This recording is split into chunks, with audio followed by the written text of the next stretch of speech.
the bottom line.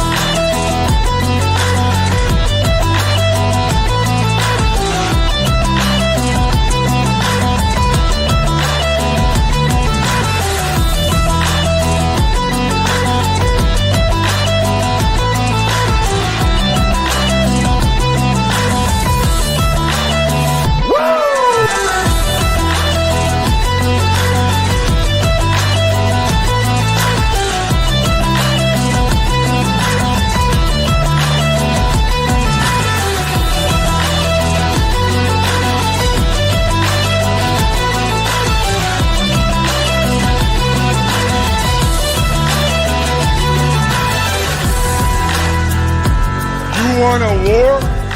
You're going to get one.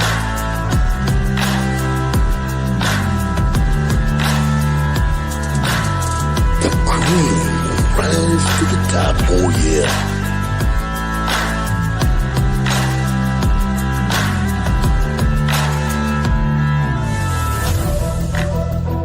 Now you want to get nuts?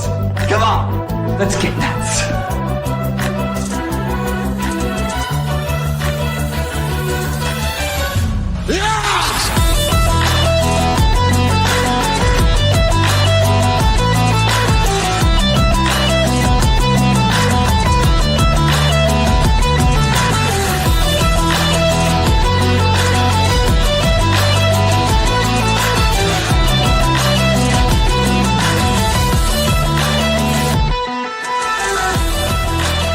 Hard work pays off. Dreams come true.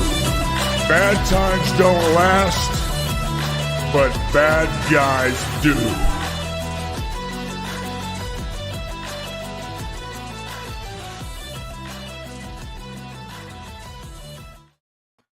Good evening, everybody, and welcome to another Bottom Line show. A good one. Everybody back. A really good one. Yeah, we're going to have a good one tonight. It's going to be nice to start off with something maybe a little less intense than the college football playoffs. But we need to take our medicine.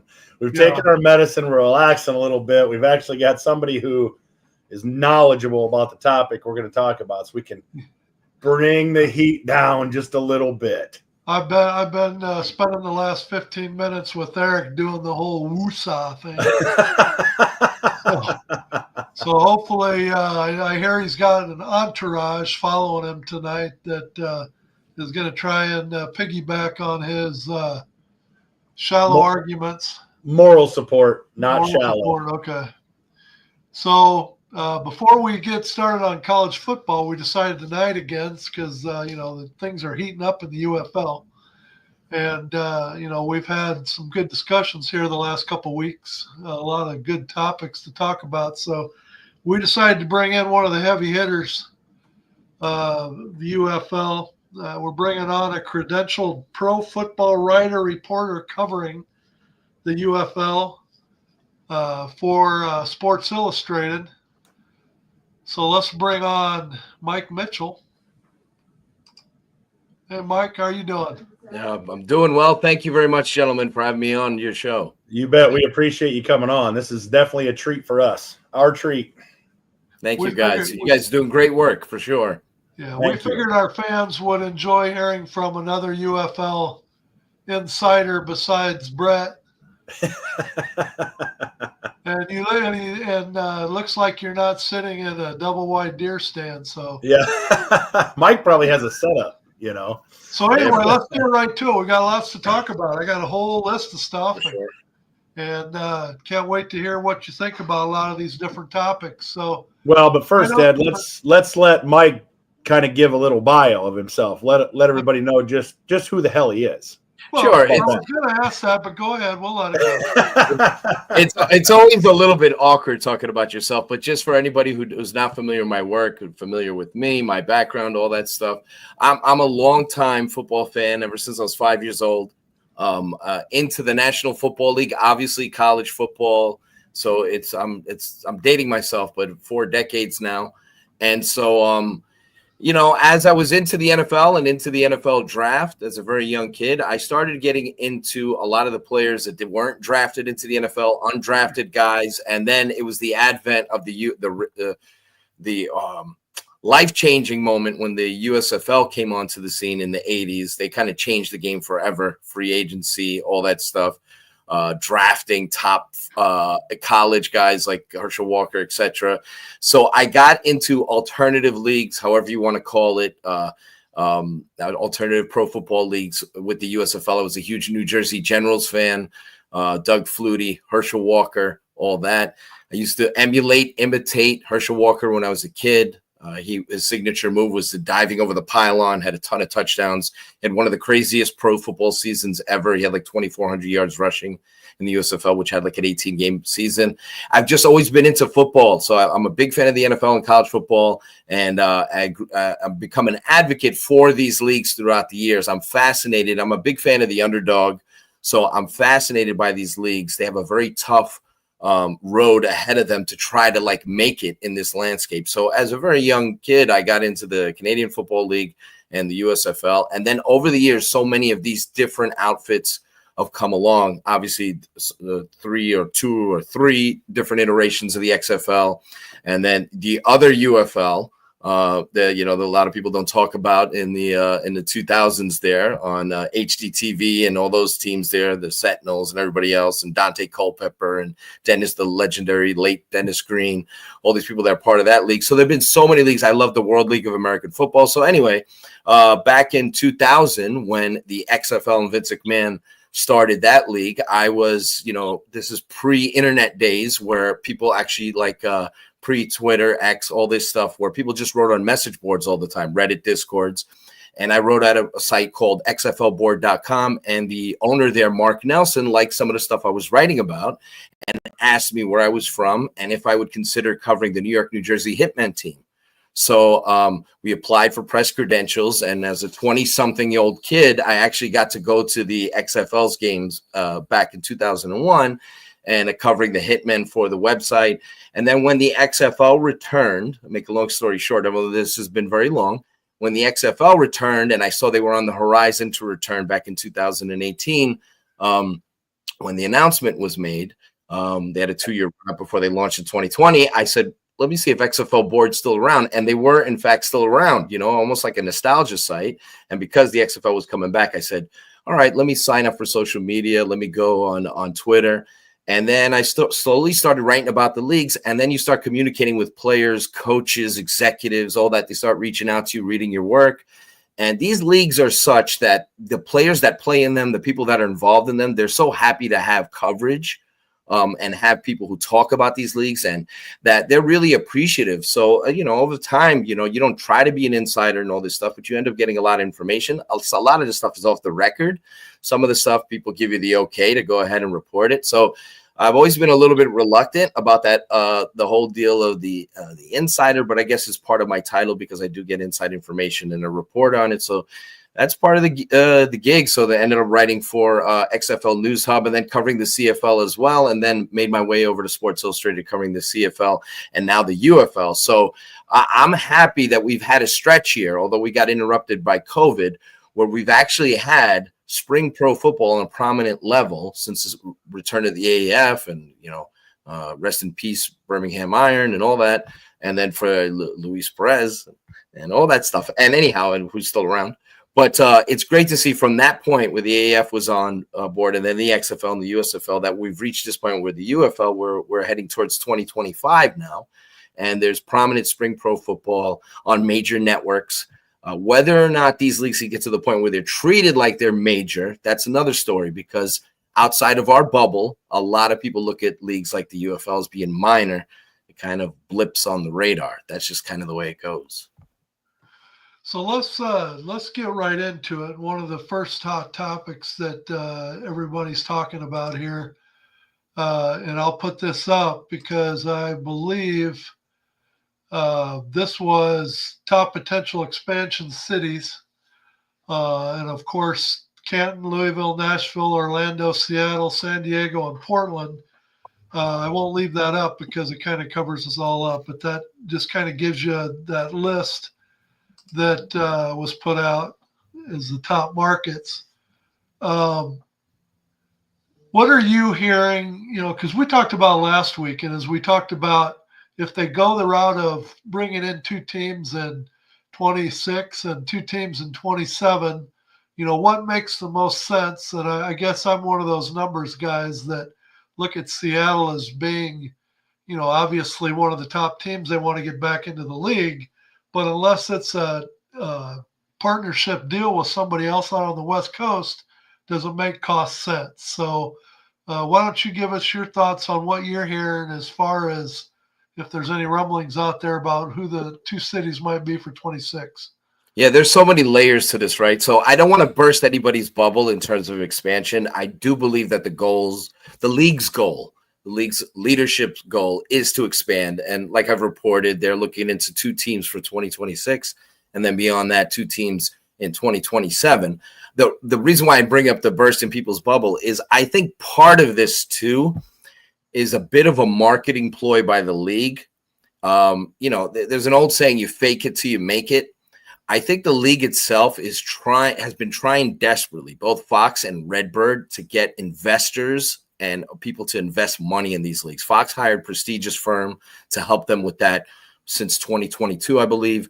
The Redbird did the same thing in 2023. They've both been trying to raise money to get owners into the league, to get investors into the league. They haven't been successful thus far. Now they're partners here. Obviously, Fox, Disney, Redbird, they're all kind of Danny Garcia, Dwayne Johnson. They're all splitting the cost here. So they're kind of like sharing the bill, so to speak. But their end game goal is to make it a product that's hot and that people will invest in, owners will be involved in, where they can make money. They haven't quite reached that. They figured out the survival part. They're trying to get to the thriving part. Now, a big part of them announcing expansion, that's obviously the goal for them. They want to expand. And once they do that, once you open that Pandora's box, that can of worms, there's no turning back. Now that you've let know that you're going to have, that you're planning on having expansion, that you put in your chips in the middle of the table, you have to expand it, right? Promise. But for them to have partners that are willing to invest within the league, and that's cities in this case, and they're hopeful. Part of this is like a marketing strategy, because they don't really, the UFL in year 2 does not really have a hook for the league to lure people in. So obviously when the USFL returned, it was the return of the USFL. And then year 2, it was they made a big deal about being in markets with Memphis and Michigan. And then obviously the big hook this past year was the 2 leagues merging. The ideal thing, and I think Eric mentioned it, is they want to get to the point where they get to 16 teams. The more markets you have that are interested in a league, the better your ratings are going to be. When you have only 8 markets that have teams, you only have those 8 particular markets that have an interest in your league. The problem is, and they saved a lot of money doing this. Originally, obviously, Fox's side was funding 8 teams. And Redbird and company was funding 8 teams on their end. By merging together, they're able to condense that. And we didn't go to 16 teams. So they eliminated 8 teams from the mix there to do this. So they're consolidating everything, and then they're going to grow outward. And I think a big part of this is they're trying to set off a message to the outside world and inside their bubble, to the markets they're currently in. They want them to let them know that, look, we're looking towards expansion because we're viable and we're going to grow. And to the outside world, to the people who are mainstream or casual when it comes to the UFL, they want to sell the image that this league is growing and is stable and that is going to be around for the long haul. That's a big thing with markets like San Antonio that haven't quite bought into the UFL just yet. They got burned with the original Commanders.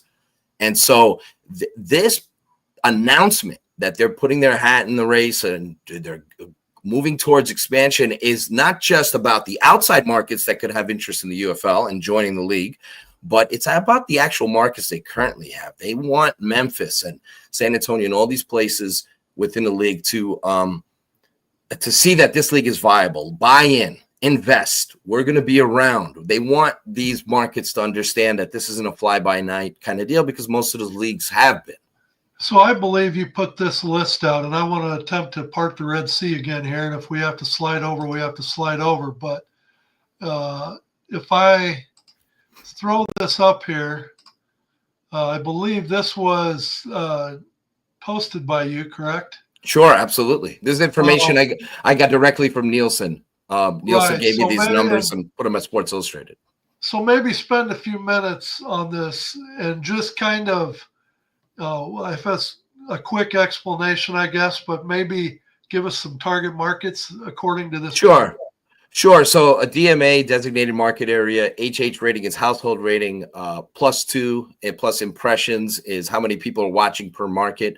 So like per game, you'll see like New York is top of that list. That's not surprising, even though New York doesn't have a team in the league.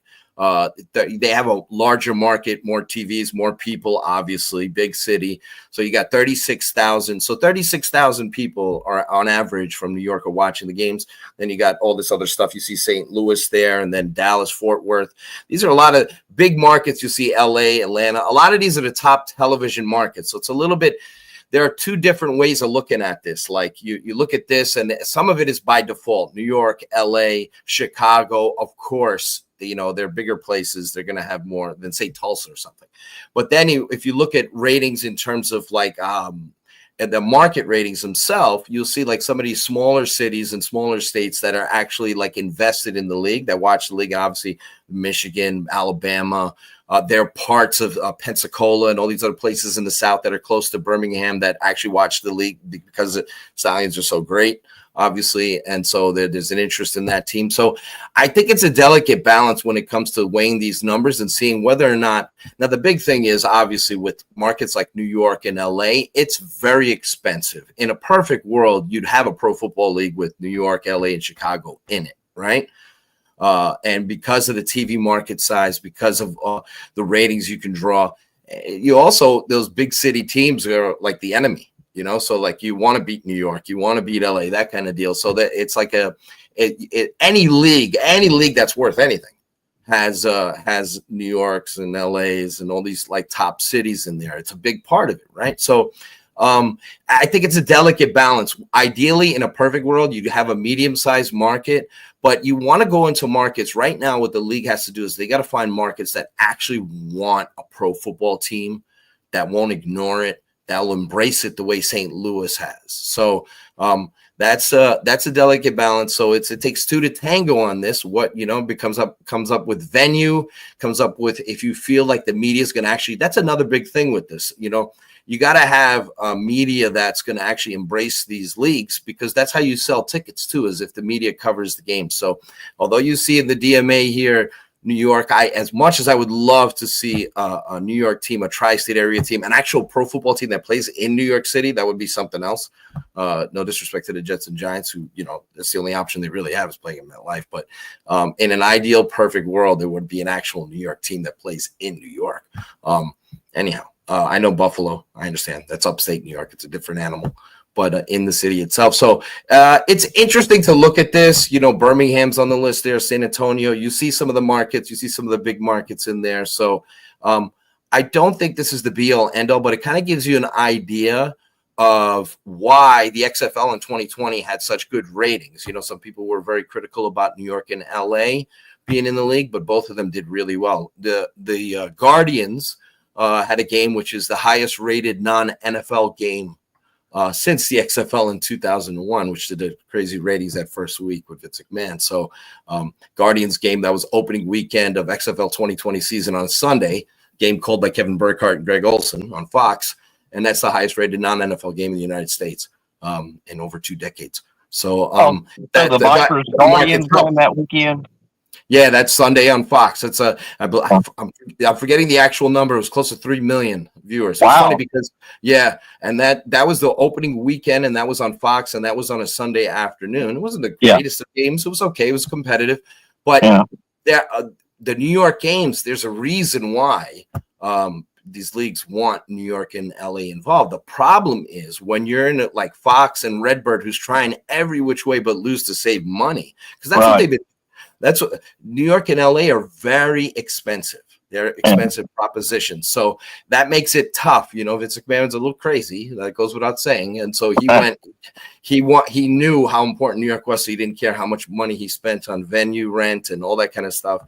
To him, that's cachet. That's a big deal. But I don't think we're going to see that as much as I would like to see it. I think it would be great for the league.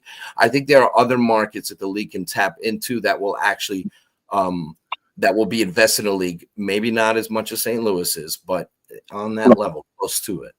So what's the top two or I'm sorry, Ed. What's the top 2 or 4 markets that you're hearing right now that I know they've probably sent out about 20 RFQs from what I understand, but if they had their ruthers, I know they've got some in mind. Say, hey, if we can work out this deal with this venue, with this city, are you hearing any names that is a preference by the UFL?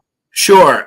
Last year, when the merger talks were revealed, when the league came out publicly and said they were talking about merging and all that, and what I heard was that they were considering 10 teams, and then for budgetary reasons, they ended up with 8. And the 2 teams I heard, even though it's not that sexy on one hand, was Nashville, and then I heard Ohio. That Ohio was definitely out of the 10-team UFL. So I think it makes a lot of sense for the league to go to Ohio, whether or not they end up there. And I know that from speaking to people within the league, that Columbus is on the radar, Canton is on the radar. They do have the Ohio Bulldogs trademarked. So that's a possibility. It's a very good football market. Their ratings have been solid for these leagues throughout. Ohio's terrific. It would be a natural rival for some of the teams there. You want to have a little bit more. You want the UFL map to spread out a little bit, have a little more, diversity, so to speak. We got everything in Texas and etc. So I think Ohio is definitely in the mix. Nashville's not sexy. I heard it was like a cheaper option for them, and they had stadium venues, and it would be cost efficient for them. And it was actually what they were thinking about with Vegas relocating if the XFL and USFL hadn't merged. That Nashville was on the radar for them. I think it's ridiculous to name the Tuners, but maybe to each their own. Yeah, that was a horrible name. I had buddies that were spring football fans from Tennessee reach out and say they're not serious about that name, are they? I said I don't want to talk about it, but I'm excited about maybe another couple cities, but hopefully they'll go a different route on the name. Yeah, I think it's it comes down to venue availability. It comes down to the league is not the problem right now. Is the league's not looking to spend money. They have a pretty cost efficient model. I mean, Fox and Disney, because of the success that the XFL in 2020 had, commercial success, widespread critical success, they decided they want to stay in spring football. And so here they are with the merger and everything else, but they're not looking to spend they have right now. They have a setup where they have seasonal employees. All the players make the same amount of money, so there's no guys getting under the table 6 figures like it was even with the XFL a couple years ago, where Brett Hundley got crazy $300,000-$400,000 salary. The Guardians quarterback did too, didn't he? Yeah, and then back in XFL 2020, all the assigned quarterbacks got over 6 figures. So I don't know if people remember that, the Landry Joneses of the world and all those guys, Matt McGloins. So anyway, it is what it is. But right now they've reduced player salary, they've reduced coaching salary. None of these coaches are being paid right now, not a single cent. And Bob Stoops is not going to have, if he does return to the league, is not going to have the same salary that he had. He had close to $750,000 per year, $750,000. They're not going to pay that anymore. No. So and then you got all the assistant coaches. None of them are being paid. They're all seasonal. And a lot of the employees are seasonal. So where they have decided to up their spending this year, and this is important for them, this again is trying to sell your product and trying to show viability, is they're setting up marketing teams in each market from 8 to 10 employees to help sell tickets. And the tickets thing is threefold, fourfold, however you want to put it. They want to present a better television product. So the more fans you have in the stands, better you look to people. You also want to make more money and make more money at the gate as well. So that's a big part of it too. But they also are selling they're trying to sell these franchises, trying to sell their product to investors. So they want the product to look as good as possible. Right. So they want to fill the stands. It doesn't look good if you got money and you're in Memphis and you're thinking about maybe I'd like to own a sports team, and you watch a Showboats game and you only see $2-3 grand there, and a lot of those tickets are distributed and given away for free. So, a lot of times when I report all the official attendance figures for the league, I was doing that live during games during the last few seasons, and last season and specifically, a lot of times those numbers aren't paid attendance. There are tickets distributed. So a lot of times you'll see attendance figure. That's what the league will give me, the venue will give me. They'll say, okay, attendance figure. That's why, and they'll say 15,000 or whatever. And a lot of times that's tickets distributed. So how many people showed up? How many people didn't? How many people paid? How many people got giveaways? So it's a lot of that stuff. So a lot of these things tie in together, but a lot of this is business right now. They want to present a product that looks like it's viable and that's going to be around for the long term. And the way to do that is to announce that you're going to expand. Well, it seems to me as you talk about marketing and increasing the marketing and the locations, the more pins you put on the map within the region that you're already covering, just seems to me, that you not only create rivalries that are a shorter distance apart, but not only do you have the home fan base, but you start getting the visiting fan base that's willing to travel to and from the venues. I mean, right now we're so spread apart that it's really difficult to go to away games. So as they talk about putting 2 more pins on the map, again, how viable is it to have Seattle part of the mix, after you've mentioned costs? Because let's face it, they're a long way out there. If I were them, I would probably do something like, New Orleans had very strong ratings for the league. So if you're going to bring back one of the brands, you could bring back the Breakers. If you look at the ratings individually by markets, they're a possibility. I wouldn't rule them out, even though they already have an NFL team. For whatever reason, that market has shown interest. Oklahoma has shown interest too. It's hard to get a read with all this kind of stuff because you figure a lot of people watch the games because of Stoops. But, you have neighboring teams in Texas and all that. So you have a natural rivalry there. If you want to do a Tulsa team or an Oklahoma team, I'm in a perfect world, if it were me, you'd have a team in Ohio and a team in San Diego. The problem is with the San Diego thing, and I wish San Diego would have it's like one of those markets where, if you did it right, you can have a St. Louis Battlehawks situation on your hands. Yeah, pretty close. Yeah. Yeah, so I mean, it's like one of those where there's potential there. Columbus, Ohio, or Canton. Either way, in Ohio, I think it's a great football state. I think it would be, you could have some natural rivalries there, not too far from DC and St. Louis and all that kind of stuff. So it could be some good stuff that goes on there.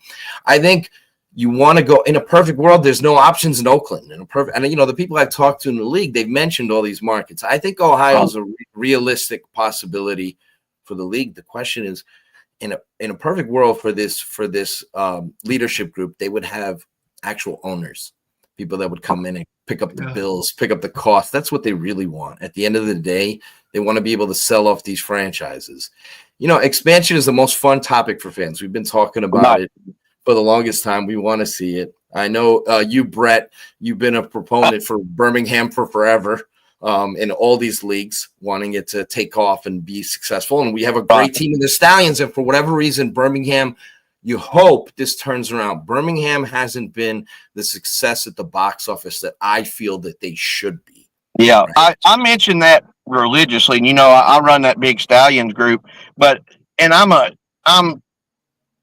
huge football guy. I'm 44. Where I really got addicted to spring football and got the bug, so to speak, was 2019 with the AAF. That's when I went all in and started, trying to get behind the scenes info and talking to people with the leagues and all that.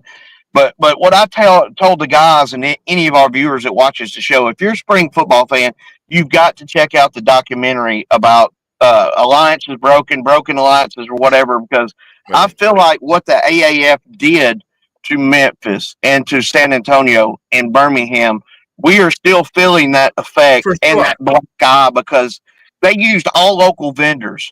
And then all the local vendors started suing, and it was all on all the newspapers, all the local televisions, and their friends and their neighbors. And it gave such a bad taste in everyone's mouth in those 3 cities. And I feel like I know it's affected Birmingham, and I imagine that's what's going on and San Antonio and Memphis too, because it was a bad deal. And I'm sure you've seen that documentary, and it's fantastic. It really gives you behind the scenes look on spring football and the failures before. Yeah, I've had, if you go through the history books, obviously Birmingham's had several franchises. Oh, yeah.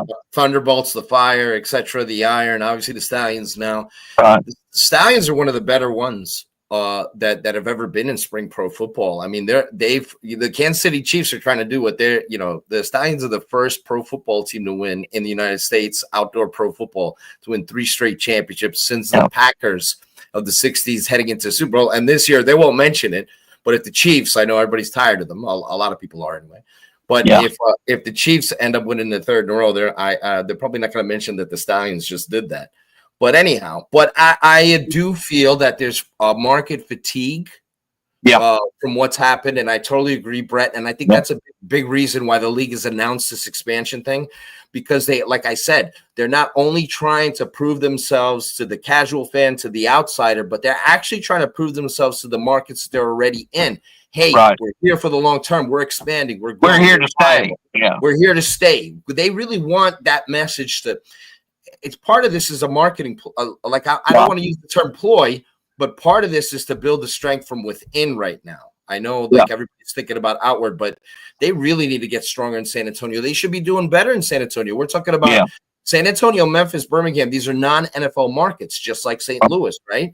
And so the league was hoping that these places would be smash hits. And the Stallions are awesome franchise and great history, and Skip Holtz has done a tremendous job there. So much talent. And I love Skip.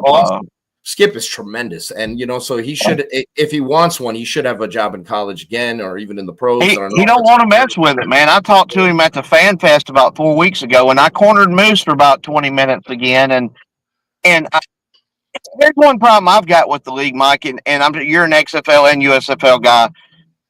I want to start right after the Super Bowl. Start while the iron's hot. And then you've got such hot weather down here in May and June. And these day games. And I'm sorry, people are not going to sit in 100-degree weather in May and June. And I mentioned it to Moose. I said, look, I'm a 3-year season ticket holder. I missed one game last year because it was a playoff game because I wasn't sitting in 90 degrees. And I said, you know what? I'm not renewing my tickets this year. I said, I do not understand your obsession with starting so late in the year. You had school ends in May. And then, people are on vacations. And then it's just so hot in the southern markets. And hopefully, he told me, that the Friday night games will help some of that. But I feel I don't understand why they start so late in the year. Yeah, I thought for sure that, and I know they considered it, but I thought for sure they like their TV windows in March until later on. But I thought for sure that they would do the smart thing, because I think it's a smart thing to start directly after the Super Bowl. That's what I would do. Not only for the reasons you just mentioned, right? Because there's a reason why in the Stallions games, we've got everybody with their shirts off. It's like a necessity. You got to stay alive. Yeah. But I also think for ratings in certain markets, more people are at home in those February month, early March, June, July, August, on Saturday afternoons, all these people got stuff to do. People, so I mean, that's a tough one. That's a tough draw for these. I hate to put it this way, because I'm an advocate for these kinds of leagues. It is for them, for you're trying to draw in fans as much as you can. And a lot of people are not going to prioritize. I'm sorry.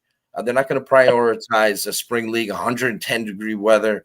No. Sitting there. You're not going to bring any, you don't want to put any kids in that situation. You don't want to bring any old folks in that situation. You're not maximizing your attendance, with the way they're scheduling it out. So that's what I told Moose. I don't pull any punches. I said, well, you can't have your cake and eat it too. I said, the XFL has proved in 2020 that the ratings can be very strong after the Super Bowl. And I'm telling you right now, your attendance would be stronger if you started right after Super Bowl. From what I heard, the players and the agents want to start right after the Super Bowl. So I don't get it. Well, but I think that's a Fox thing, from what I understand. Well, Red would rather start after the Super Bowl. I'm sure part of that too is the NCAA basketball tournament that starts in mid-March. But let's move on to some other areas, because there's some topics I want to make sure we hit. The next thing is I want to talk about some St. Louis rumblings. Recently here, a couple weeks ago, we had the issue with AJ being released by the Battlehawks. Was there anything with that situation that you could add to that, Mike? Yeah, AJ was floored by that news and by that decision, and I think the parting of the ways had more to do with just like a personality conflict between the way McCarron conducted himself and the coaching staff itself. And I think that the Battlehawks wanted to go in a different direction. Now we'll find out if that ends up burning them in the end, because AJ is one of the better quarterbacks in spring pro football. We'll see if he lands somewhere else in the league. I would think one of the other teams should consider bringing him on board, no matter where it is. Conflicts with coaching. Are you talking more? Well, from what because I wrote about this. Like just a personality conflict, like between teammates and AJ and the coaching staff and AJ. Didn't always get along with the guys. Didn't always rub people the right way. And then so basically that's what people came out, and I did see Beecham came out and defended him, one of the offensive linemen, one of his offensive lineman teammates. But I had teammates and coaches tell me, do you notice, Mike, that not too many people have come out to support AJ McCarron publicly? Like, hey, why'd you release my quarterback? How come he's not coming back? This is sad, et cetera, et cetera. So they pointed that out to me, and that's something I wrote about at Sports Illustrated. Several members of the Battlehawks mentioned it to me. I just think that the coaching staff itself and the team wanted to move on from McCarron. Sometimes in pro sports or teams, we're seeing, like, I'm not saying McCarron's not this guy, but sometimes you got like a Deontay Johnson type, goes into Carolina, makes a really bad impression. They can't wait to just get rid of him. He goes into Baltimore with the Ravens, and now he's, suspended for a game because he refused to go in a game against the Eagles. He's all upset about his role and everything else. You got some guys that are, I don't want to say AJ's not a cancer, but you got some guys that sometimes teams want to part ways with. They feel like addition by subtraction, or they want to try somebody different. Whether or not that backfires on St. Louis, that remains to be seen. But if AJ were to end up with the Stallions or another team, it makes for great drama, an added storyline for next season if McCarron's going up against the Battlehawks. Right now, from what I've understood for a while, is there are certain quarterbacks on NFL practice squads that St. Louis has been in contact with, and they're hoping that rather than sign a futures deal at the end of the season, that they'll come play within the league. And that's something that Becht and Dave Bowler and the coaches on that staff have been working on all season. They have interest in a few different quarterbacks that are out there, guys that are on the fringe and that are trying to latch on to NFL practice squad right now, or maybe get a futures deal, and guys that are currently, you see this every year, over 24 players last year that finished the season with NFL teams at the end of the year, ended up playing in the UFL. So they're trying to use the UFL as a selling point. So Battlehawks is a sexy position. They have good talent there, obviously, on offense. And if you're a quarterback that has it, like, look, Kellen Mond, which I think this might actually help for local market interest. It's great that he's playing there with San Antonio. He's finally going to get an opportunity to play. So we'll see who ends up in that Battlehawks position as QB1. I think that's going to be an important decision for them. So just as we talk about AJ, then, the same can be, here recently we found out that West Virginia fired their head coach, their college coach. Coach Anthony Becht is a West Virginia alumni and was just inducted into the Hall of Fame in West Virginia. Have you been hearing anything there? Does that create an opening that maybe Coach Beck is going to be interested in securing? Yeah, it's a good question. It's just like the players, right? If there's an opportunity for a prominent job in the NFL or college football, these guys are going to take it. So why wouldn't Anthony Beck look into that opportunity or attempt to get an interview, be considered? So all these coaches, especially a lot of these assistant coaches, I mean, we're coming upon it. It's kind of horrible because the holidays are coming, Christmas and everything else, but we're coming upon firing season and hiring season. So you got a lot of staffs in college, and the pros got a lot of guys out of work.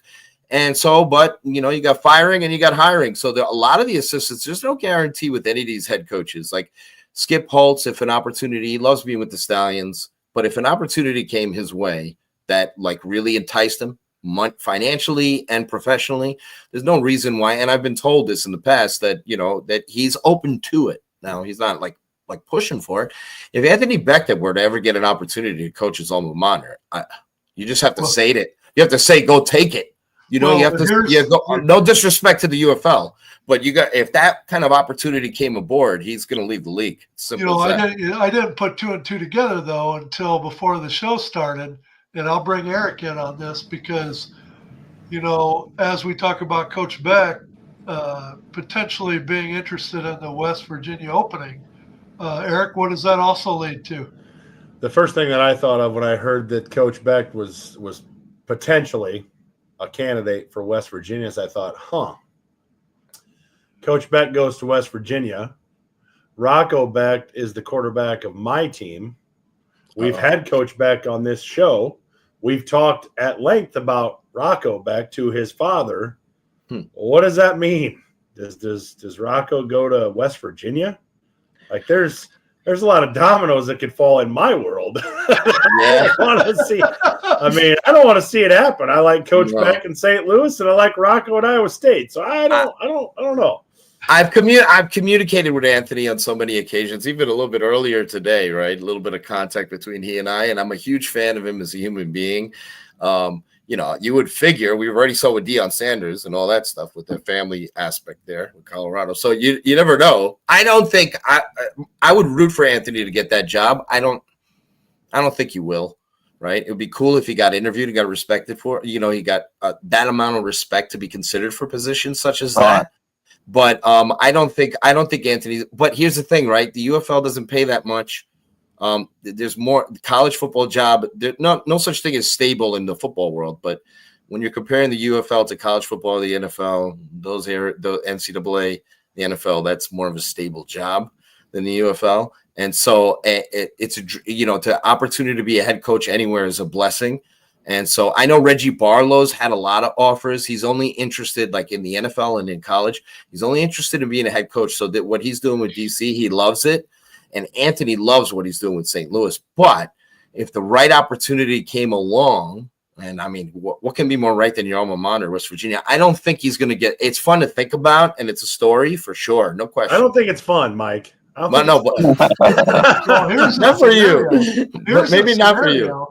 Here's a scenario for St. Louis. If Coach Beck was to actually go to West Virginia, Mike brings up a good point right here.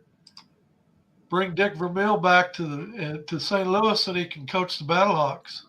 That'll be fun. Or Mike, I guess Mike Martz. You could bring him back into the fold if you want to do that too. I don't know about that. Well, I remember with it's funny. The irony is Mike Martz, Anthony Beck got his in on spring pro football, working on Mike Martz's staff with the San Diego Fleet there. So it's funny how that would all work out. And, who knows? Like if it's like a last second kind of thing, someone within Anthony Beck's staff might get a bump. A lot of times with these spring leagues, you'll see like the OC or the DC get a chance, or I don't know, Gronkowski would be the head coach or whatever. Maybe it's not as sexy as what you just said with Vermeil, but it's possible that something like that could happen. I love to be wrong on this. I don't think Anthony Beck's going to get a head coaching job in college football. So I think he'll be the Battlehawks coach. My opinion. Okay, so we'll leave that alone then. You'll be all right. You'll be all right, Eric. I hope you're right, Mike. I hope you're right. So we found out fairly recently that the UFL teams were each assigned 4 NFL teams for allocation purposes. Do you think this is a first potential sign that maybe the NFL UFL is going to form eventually a partnership of some kind? I think that's the UFL's hope, right? Because, there are only 3 major announcements the league can make, right? The one we just got through is them announcing that they're trying for expansion. And then, of course, there's them announcing any owners purchasing the teams.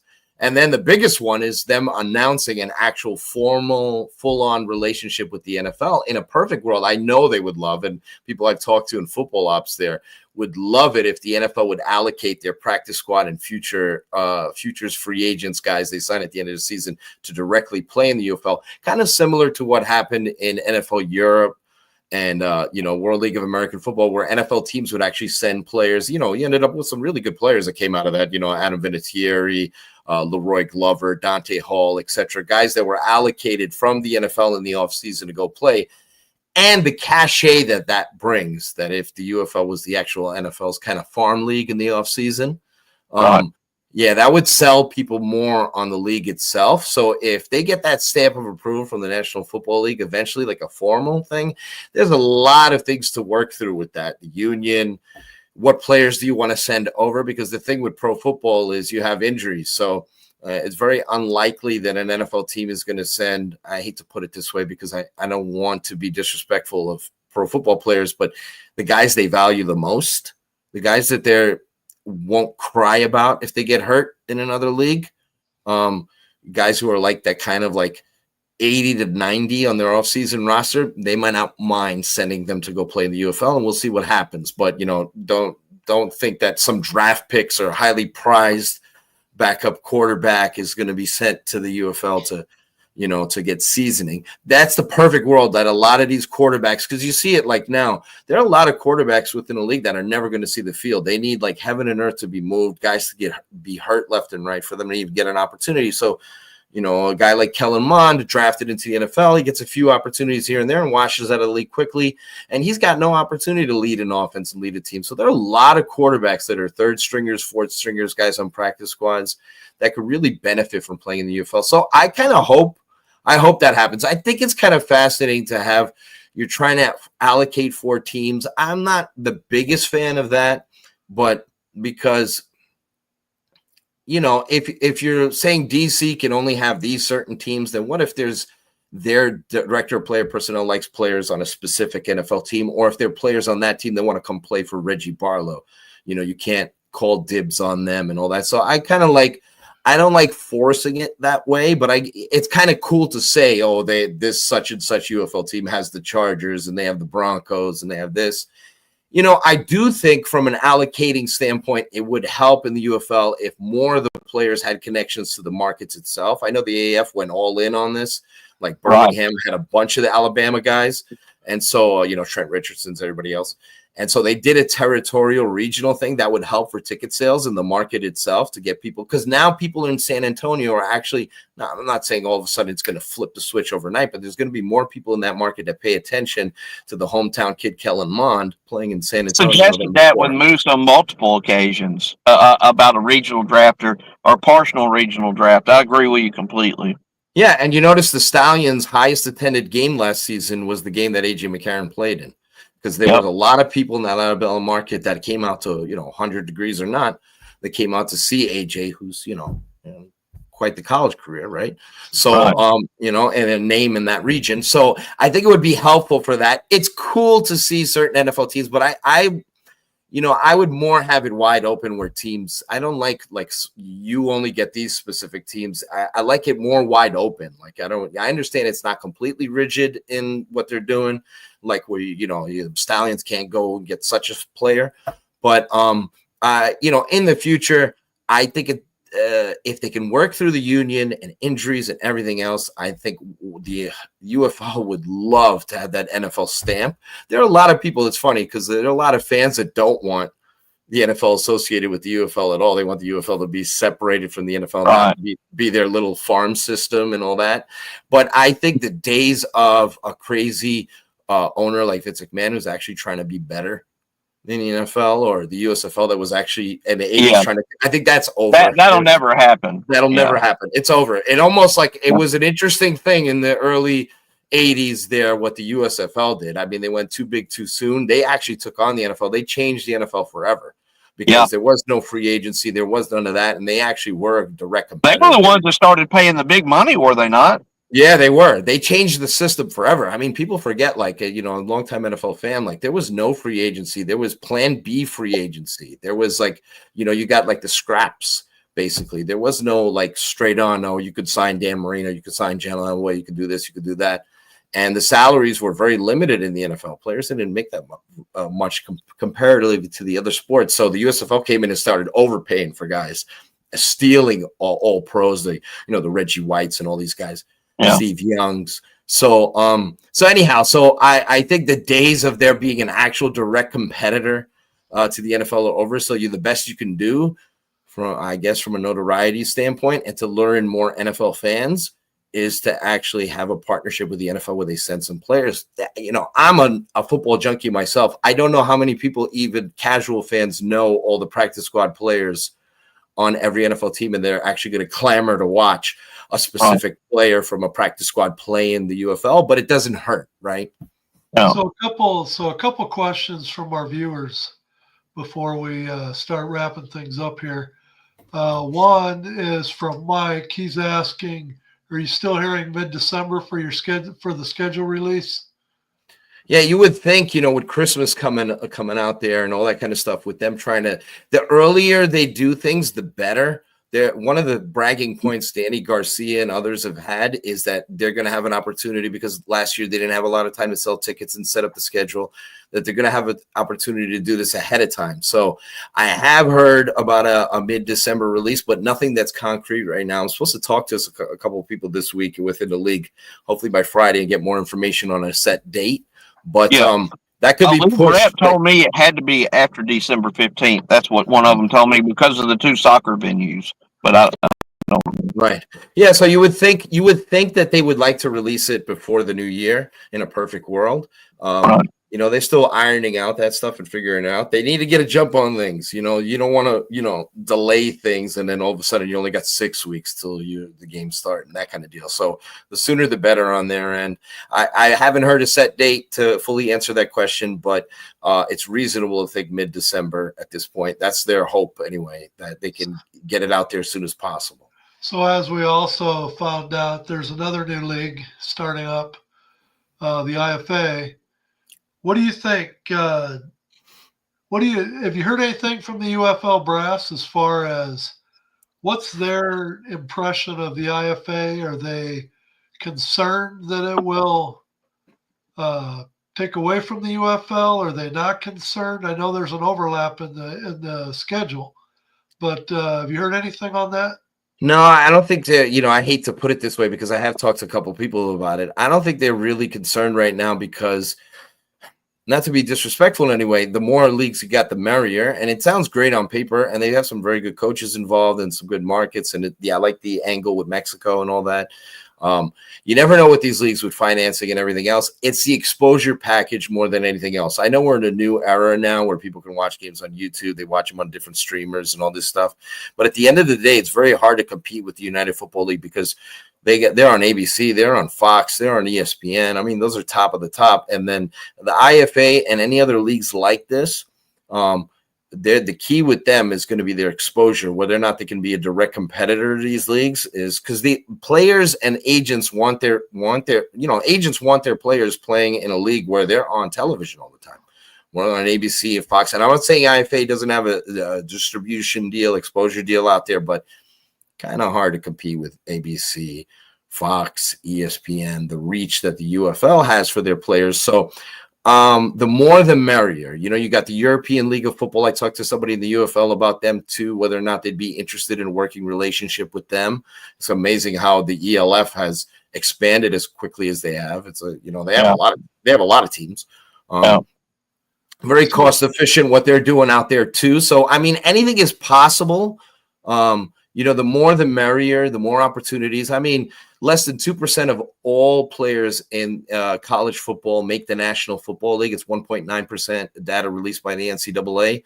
So you're talking about, over 98%. We talk about all these great college football teams, and no matter how great they are, a small percentage of those guys actually make the NFL and have extended careers. And a lot of them have short careers. They play 2-3 years in the league. They don't get any playing time. And then new draft classes come in to replace them. So you see a lot of these guys that end up playing in the UFL were guys that were college all-stars that just didn't get an opportunity to break through the glass ceiling and play in the NFL, and they washed out quickly, and they're 25, 26 years old, and they didn't get that chance.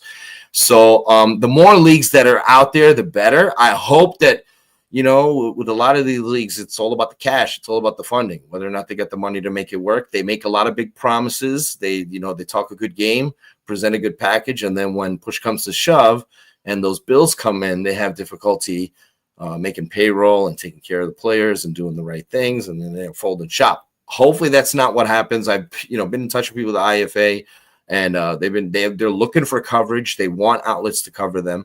So, just do the right things and present a good product, and then there will be people who that cover your league for sure. I don't think the UFL, they're not on the UFL's direct radar at the moment. I have one other question somebody brought up before we came on live that I told them I would ask. You hearing any update on the next draft? Like, is there going to be another draft, and when are you hearing that's going to be?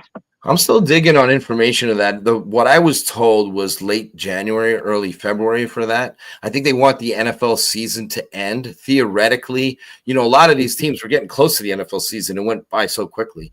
A lot of these teams end up, that get eliminated from playoff contention, and at the end of the season, they fill out their off-season roster, they sign their futures guys, all that. So I think the ideal perfect thing would be for the NFL season to end, and for a lot of these teams for the Super Bowl to come and all that. And then, for all these teams to be finalized. And because a lot of these UFL teams are actually negotiating or have their eyes on, they're paying attention to the waiver wire. They're paying attention to their practice squads, the guys who are released off it. Now, I'm not saying like John Ross, for example, is just released by the Philadelphia Eagles. I'm not saying he'll come play in the UFL, but right. If he still wants to play football, why not? You're not getting any playing time in the NFL.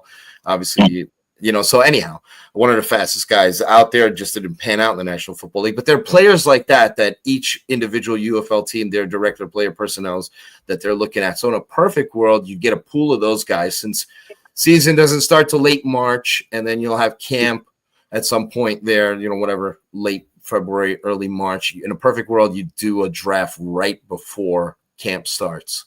Right.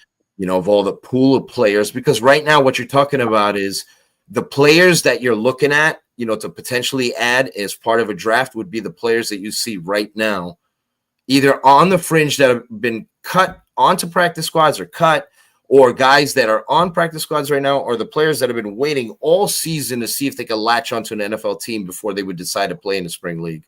So, they're still waiting in December. So that's kind of the story there. But if there is a draft, and there should be one, if it were me running the show, I would think it would be right after the NFL season ends and before camp starts in the UFL. One more question, and Ed, before Ed kills me. Have you heard are you hearing any figures or numbers? We know where we stood with attendance last year at about 13K on average, including St. Louis.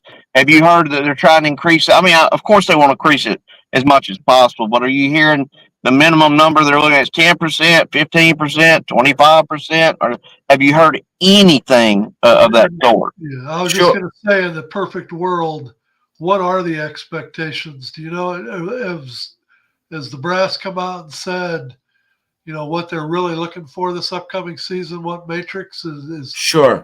I haven't gotten a specific number there, but what I have heard is they want to see the same improvement in attendance that they saw in the ratings last year. Now, the TV ratings went up significantly, obviously, for obvious reasons, right? There weren't two leagues competing against each other with games on at the same time, and they were on network television as opposed to cable. The majority of the games, like the XFL in 2023, the majority of their games were on cable. They had a bunch of games on FX, etc. So being on the big networks helps, right? They average over 1 million viewers on big networks, so that helped. So we'll see if in year 2 they're able to build upon those. The more network broadcasts you have, the better. Now, as far as attendance goes, that's the big thing. Like the ratings, if they want them to get better, but if they stay at the same level, they can live with it. But their attendance, they need a 10%, 15%, 20% jump. And that's why they're putting funding into, whether or not this works remains to be seen. That's why they're putting funding into boots on the ground, so to speak. Right. The reason why they're doing that is because they realize they desperately need to do better at the gate, because they pay rent on these venues. They pay a significant amount of rent on these venues, and you want to make more money as a league. And then it goes back to what I started with, the expansion element. if you're going to have a plan of selling these franchises to local investors, to some owner, you're going to need to present a better product. So if Memphis is going to have to do better than they've done, all these teams are going to have to do better than they've done to present viability where they look like a sexy product to go out and buy. Right. One quick question from another viewer, and then we're gonna cut it off.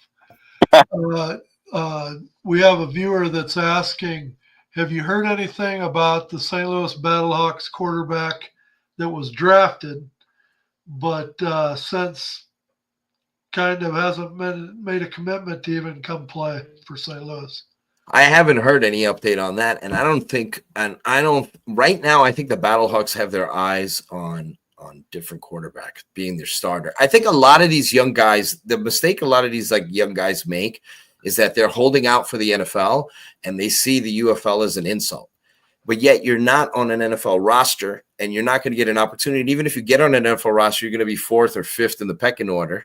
And your likelihood of you ever getting on the field and getting any reps and proving your viability is not very good. Yeah. You need tape. You need game film. Yeah. So if I was advising these young quarterbacks who think, hey, I'm just going to wait it out or whatever, I would say, get your ass onto a UFL roster as soon as you can. And I think the Battlehawks are actually, I'm not saying they've moved on, but I think they've got their sights set on different quarterbacks right now. And I think I mentioned it earlier in this interview that they're looking at current NFL practice squads. There's certain guys they've been negotiating with through camp, before camp.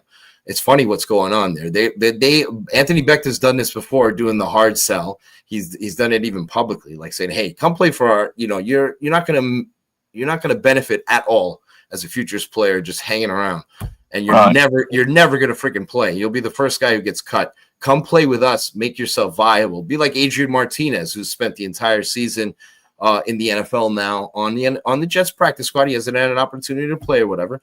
But he's collecting money, right? He's making money, and he's in the league. Or Magoo, who's still working it out, figuring it out there, and now look at the other guys who played in spring leagues. Tyler, obviously he was a backup, but Taylor Heineke, Josh Johnson, who revitalized his career. He's the direct backup of Lamar Jackson. He's been in almost any kicker. Yeah. Every kicker. I mean, there are guys. It's funny because there are guys. This is what I'm impressed with. There are guys who played in the AAF in 2019, in the XFL in 2020, that have played several seasons in the NFL. And I mean, once you do that as an NFL player, I hate to get into the money aspect of it, but once you get all this game action and you spend all this time, you accrue all these seasons in the NFL, you get a pension. And so you got a lot of these guys that have been in the league now for 6 straight seasons, the Taylor Heinekes, since they played in the Ernest Johnsons, right? John Wolford just got signed. He was the AAF Hot Shots quarterback. He just got signed by the Jaguars. These guys have been on NFL rosters for 5-6 straight years. Trey Lance would be perfect. Yeah, Chris brings up Trey Lance. I mean, right. You're right. Oh my goodness. I mean, in a perfect world, you'd send him to the UFL and play. Put him with Skip Holtz. So you'll see how quickly he'll evolve and get better as a quarterback. So if I were advising these, especially these young quarterbacks, I don't know what their priorities are, but if you're I know for a fact, it was funny, like Trace McSorley, right? I know for a fact last year, Trace McSorley and Kellen Mond, the league reached out to him and they both turned down the league. Now, Kellen Mond decided a year later, my options have dried out. I tried to work out at the NFL Combine to try to get an NFL team to have interest in me. It's to the point where that's how quickly things change for an NFL draft pick. You picked in the 3rd, 4th round. I mean, Kellen Mond is a part of one of the most exciting college football games, 7 overtime game. He's in a shootout with Joe Burrow, and then changed college football overtime forever. Yeah, and then a few years later, he's washed out of the NFL. And I'm not saying that Mond, he's got some opportunities in the NFL, but, he wasn't great, obviously. But young quarterback didn't really get that extended opportunity. They forget about you quickly in the NFL. So if I'm a lot of these young quarterbacks, I am definitely playing in the UFL. There's no doubt about it. Well, Mike, I want to thank you for coming on our show. Hopefully we'll get a chance to bring you on again. It was great. Why don't you let everybody know where they can find you? Sure. I suck at social media, so I'm not a big but you can check me out at by Mike Mitchell, BYMikeMitchell on X. Don't spend too much time on Instagram or Facebook or all that stuff. I know you guys do great work there and have quite the following on Facebook as well. Not a big social media guy, but you can check me out at CFL Sports Illustrated, UFL Sports Illustrated.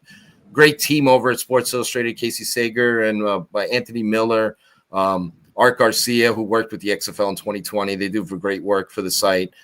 So I appreciate anybody who's followed me over the years, and that as we're all on the same team here. We're all fans of this product. We're all advocates for it. So I appreciate you guys having me on and allowing me to ramble on for over an hour. Well, we're all trying to make the UFL bubble bigger. You know, we know we're always going to be a bubble, but let's see how big we can make the bubble. I'm just glad it's still going on, and that there's so I'm glad that, like I said, mentioned earlier, I believe, since the AAF came back, there's been, I know we had the COVID craziness, but from pretty much 2019 to now, there's been consistent, if you count the spring league as well, there's been consistent spring pro football going on, and hopefully this continues on where it's here to stay. We'll see. It would be such an interesting thing if you go back in time, if COVID doesn't happen, and what would it look like today? Man, XFL 2020 had a, like I say, I said on the show many times, it had a cult-like following. It was hit. It was a hit. Like everybody was ready. Everybody was ready to dunk on it because obviously, the craziness of the XFL in 2001 and all the gimmicks and everything else. And then it was just a hit. It was critically accepted, and it was kind of, people were like sad to see it go. Yeah. And in 2023, it was great that it came back, but it didn't feel the same, So it was like, I had to wear this. Yeah, there we go. So and it just did really well, ratings wise, attendance wise, and on social media, it was like, the team did a very good job there too. Everybody that was involved with the league, and everything was so well done. The uniform reveals, everything. Yeah, they did a really good job of marketing and promoting, and it made it feel very immersive, like you felt engaged and a part of it. And the ironic thing about the XFL 2020 is the value that league showed in that short amount of time is why Fox said, let's stay in this. Yeah. Why Disney came back in it. And they both said that publicly recently at Sports Business Journal. They had Russ Brandon and others. Kevin LaForce was there, Burke Magnus. They were there. I shared it to our page. Yeah. They talked about how and they've talked about this in the past too. Eric Shanks has talked about this. It's the Redbird and Danny Garcia and Dwayne Johnson, because of what the XFL was in 2020, they wanted to get in because after they saw that, and then obviously Fox stayed in, and so Disney is back in it. And so, back at XFL 2020 was on Fox and ABC and ESPN and all that. So I think these leagues have a lot of value, and so and I'm happy that we have them for now, and hopefully it continues on. So again, thanks, Mike. Yeah, we really appreciate it. We'll talk to you again soon, and can't wait for another UFL season to get here. Yeah, it should be fun, and we're looking forward to seeing who the Battlehawks announces their QB1. That should be. There's a lot of stuff to get through. A lot of stuff to get through before we get to the opener. So all for right. sure. Thanks, Mike. Thank you, Mike. Appreciate it, bud. Thanks, Mike. Appreciate it. So there was a guy I saw kind of peeking between the squares that we haven't seen in a while. So let's bring this guy up. Let's bring this guy on. Who is this guy?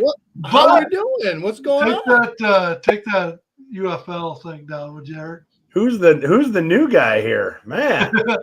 So anyway, before we get started, and before I ring the bell once again, let's hear from our sponsor, Wild Sun. We'll be right back.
are back, and once again, we're back for another episode after hearing the college football playoff bracket rankings and you name it. And Brett might still be pulling his information to go head to head with Eric.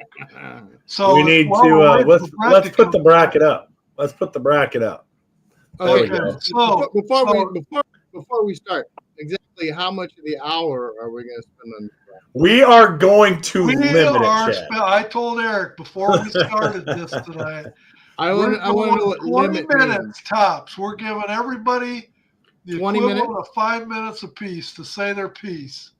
Okay. And then we're going to move on. But we're starting with Chad because, Chad is raring to go after sitting in the background for an hour looking between the squares. So, I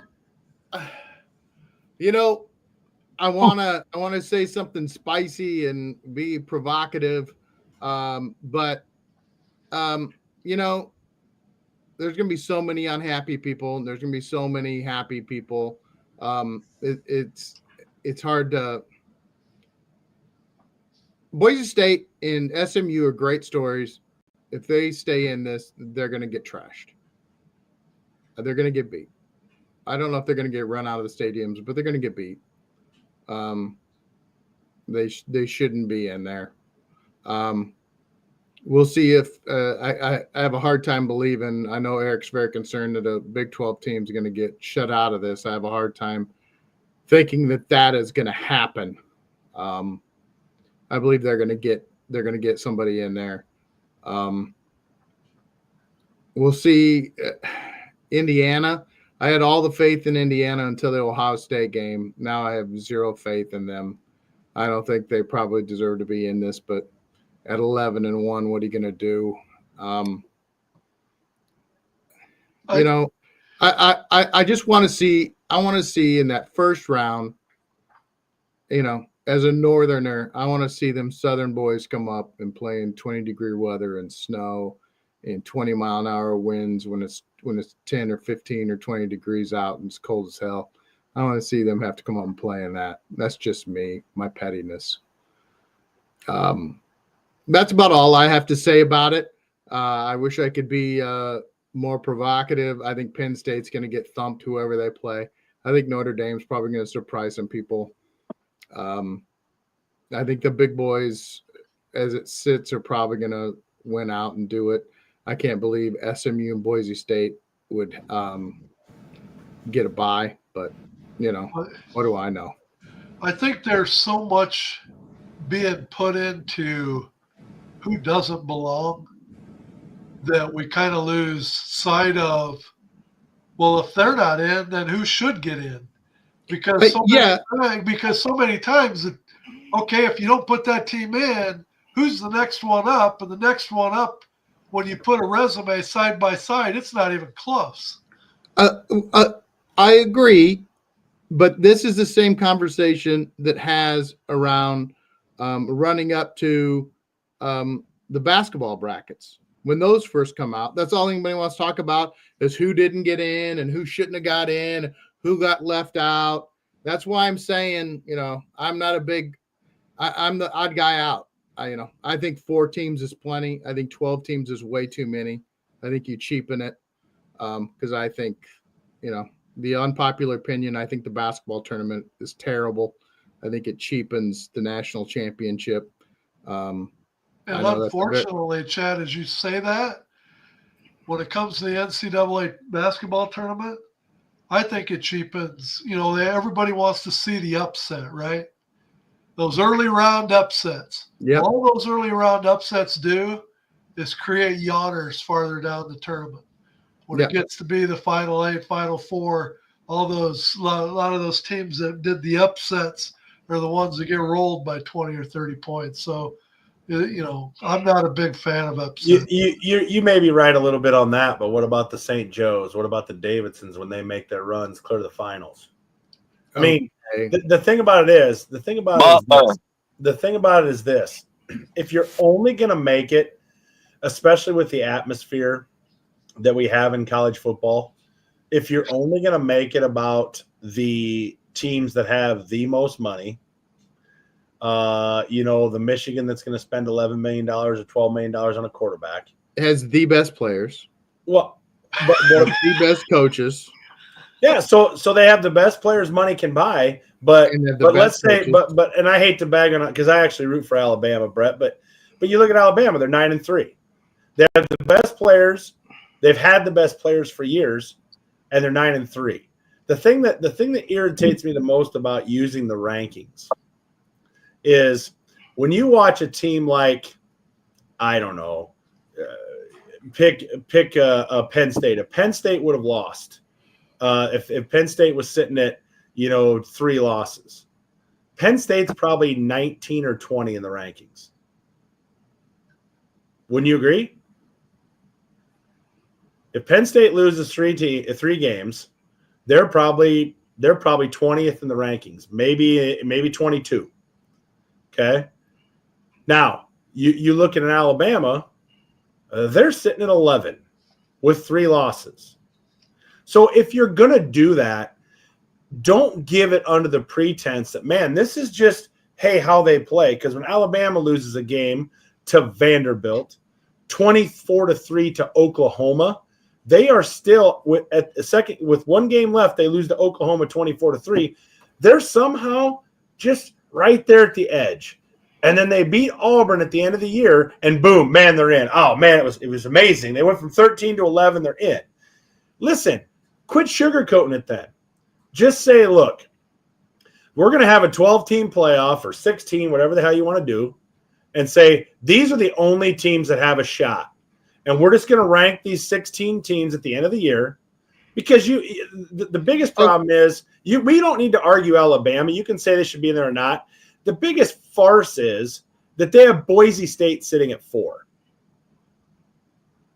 You could put Boise State in any of the Power 4 conferences, and they're not in the playoff discussion.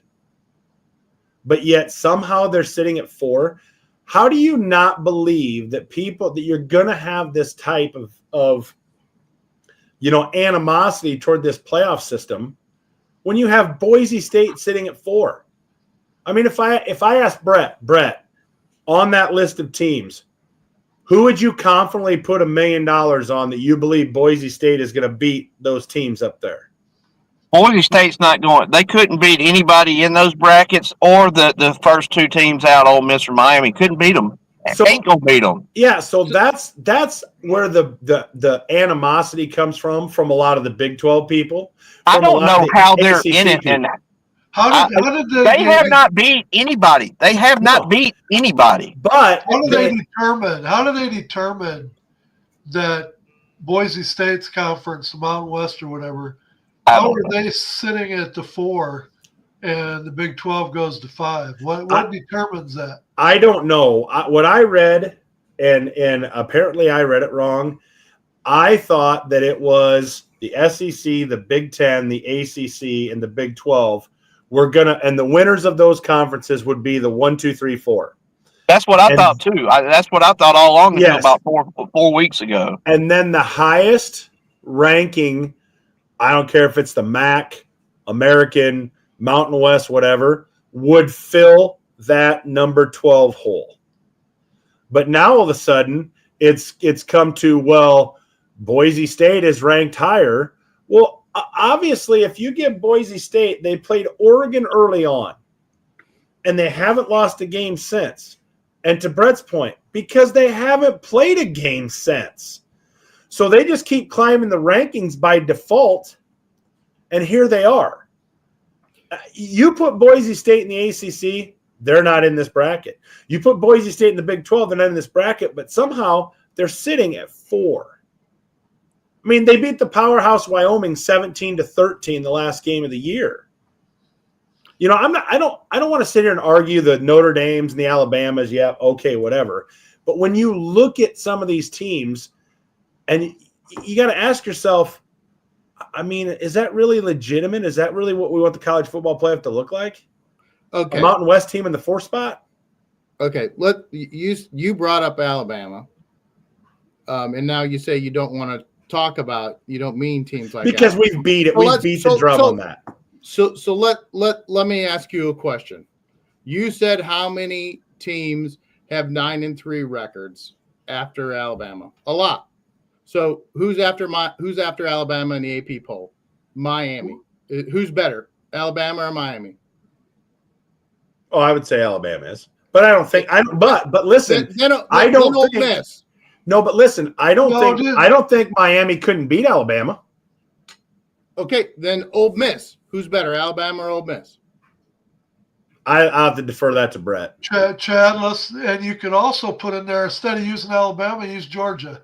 Georgia loses to Texas. Now Georgia's got 3 losses. Should Georgia still be in the playoffs?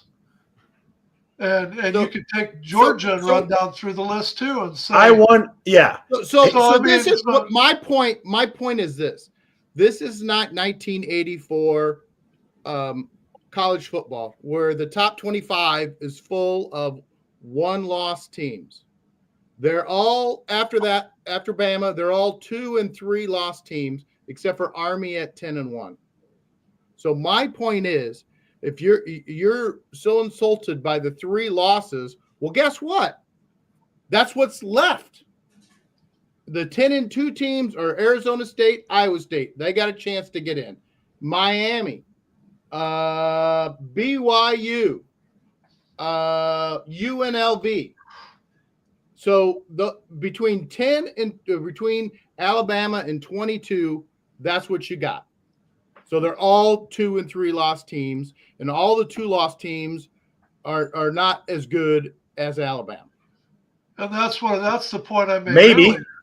But like I said too, if you want the tournament to be a bunch of 1-loss teams or 2-loss teams, whatever, then all you're going to end up with is colleges doing cupcake schedules because nobody's going to want to take a loss. Yep. So now who wants to watch those games? Where now you're watching all the powerhouse teams play the Morningside School of Dentistry and the Omaha School of the Blind just so they don't get a loss on their resume. Hey, I've taken so much flack the last couple of days on social media, which I knew it was coming because I really thought Bama was going to be at 11 or whatever. And I had one guy arguing with me up and down about Navy. Well, they're 11-1. I said, who'd they beat? Everybody they were supposed to beat in their conference. I said, hold on. I said, look at their schedule. They played one team and they got beat 49-14. That's all I'm saying. Like Ed said, if Alabama wants to run into this or some of these other schools, either we can play cupcakes or y'all can put us in the Mountain West. We don't need the SEC. We're a brand. This is one of the teams I actually root for. We're a brand. You could put us out Notre Dame by ourselves and let us pick and choose who we're going to play. The Boise State thing, it makes no sense to me, and nobody with anything about them with a heart and a backbone can justify the Boise State thing. I'm not saying they don't deserve to be in at 11 or 12 maybe, but there's no way in hell they're the 4th best team, and there's no way they deserve a bye. Strength of schedule has to play a part in this. It has. Yeah. Well, my question to Brett would be, where would you schedule the cupcakes outside of the SEC schedule that you play? Where would you schedule the cupcakes? Would you drop Western Kentucky? Would you drop South Florida? Would you drop Mercer? Or would you drop Wisconsin? Where would you add the cupcake at? I would go to the Big 12 and everybody I played would be a cupcake. You lost to Oklahoma. If you want to go that way, I can go that way. No, but I'm just saying. You said people are going to schedule a bunch of cupcakes. Those 4 teams are cupcakes. Yeah, but the SEC is not, though. I understand that, but what I'm saying is Boise State played one team. They played one team, and they got beat. And so they've had 11 cupcakes. Yeah, and like I've told you, I'm not going to argue the Alabama thing anymore. What I'm talking about is when you put the Boise State stuff up there, when you've got Indiana who played one team. And they look bad doing it. And they looked bad doing it. Yeah. And you have them in there. You have a Penn State. Who on Penn State's schedule have they beat where you can say, yep, Penn State's a number 5? They haven't. They haven't. That's what I'm saying. I don't want to argue the SEC. I agree. Because we've agreed all year the SEC is the better conference. I'm not saying that. Are they as good as they have been? I have mentioned I feel like the portal has really evened the playing field on that, but the NIL is doing the exact opposite. So is the SEC as good as they've always been? No. The argument. Well, they just added Texas.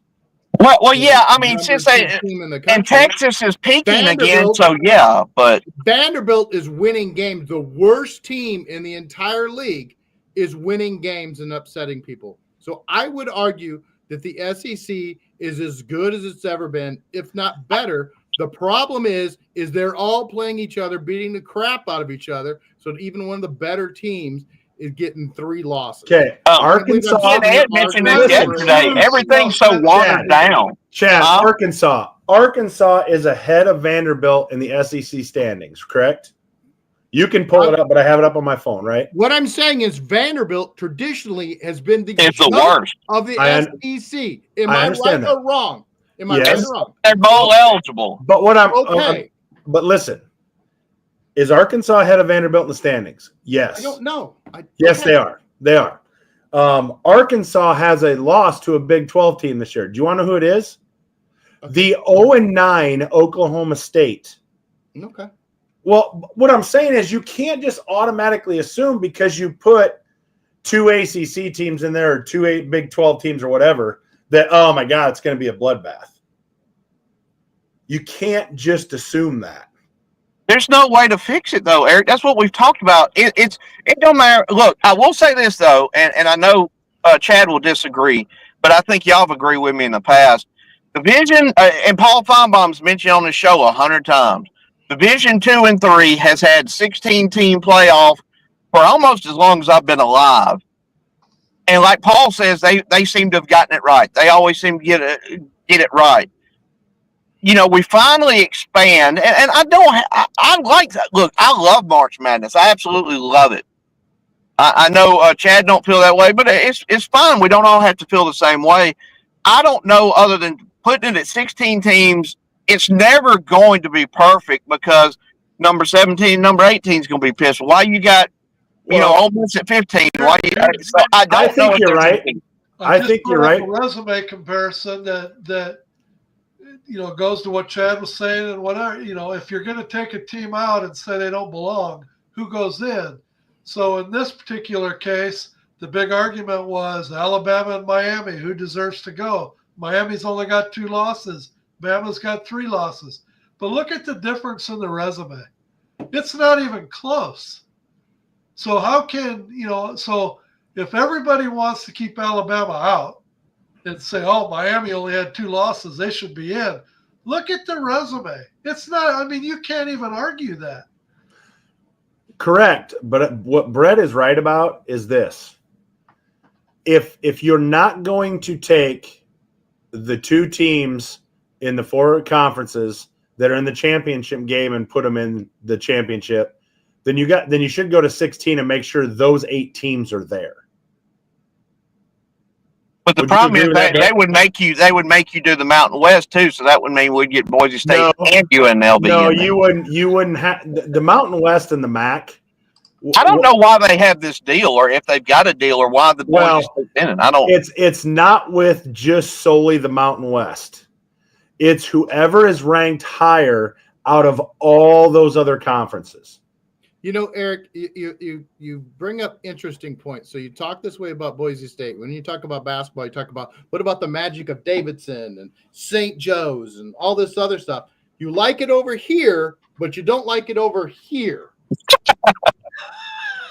No, you understand that's what you're arguing, right? But no, what I'm arguing is you guys have said the Big 12 and the ACC are those teams. But yet you're letting Boise State, who would be the next level. Boise State doesn't deserve to be in. Right. Yeah, I don't think they deserve to be in. Boise State is the reason that has caused a lot of this animosity toward the college football playoff. But you should like that Boise State is in. But you got to understand, though. Listen. You like the St. Joe's. No, you're putting words in my mouth. What I said, yes, you are. Yes, you are. Let me finish. Ed is the one that said, I don't like March Madness because you have all these games that even when they win in the first round and the second round, there's going to be blowouts down the road. I simply pointed out, what about Davidson or St. Joe that actually made it to the championship? That's all I pointed out. Boise State. I did not say I agree with it or disagree with it. I said, what about those teams? Do you not like March Madness? I like March Madness. You like it. Okay. Well, then you should. But I don't necessarily believe there's teams that are in March Madness that deserve it. But I agree. I think as long as you're going to have humans involved in the committee that puts this stuff together, there's no perfect there'll always system. be biases in politics. 100%. So the only way that I say you do it is the good old computer, because like I told Eric this afternoon, old white guys like us are getting phased out by computers anyway. Let's make it to where you punch in the information, let the computer do the work, and at the end, when the deadline comes, that line is drawn 1 through 12. Those are the 12 that get in the playoffs. And then nobody can bitch about the committee, no nothing, because it's the computer that took strength of schedule, conferences, that all that stuff that we don't have the ability to even fathom. They can take all that into account, come up with the top 12, and let's go. Because put up the BCS rankings. It's going to be painful to watch some of these games, to think that we're going to watch the college football playoffs only to see 50-7 snoozers that should have never happened, because you've got committee that's got bias in it. Anybody that puts Boise State at number 4 and gives them a bye week has lost their freaking mind.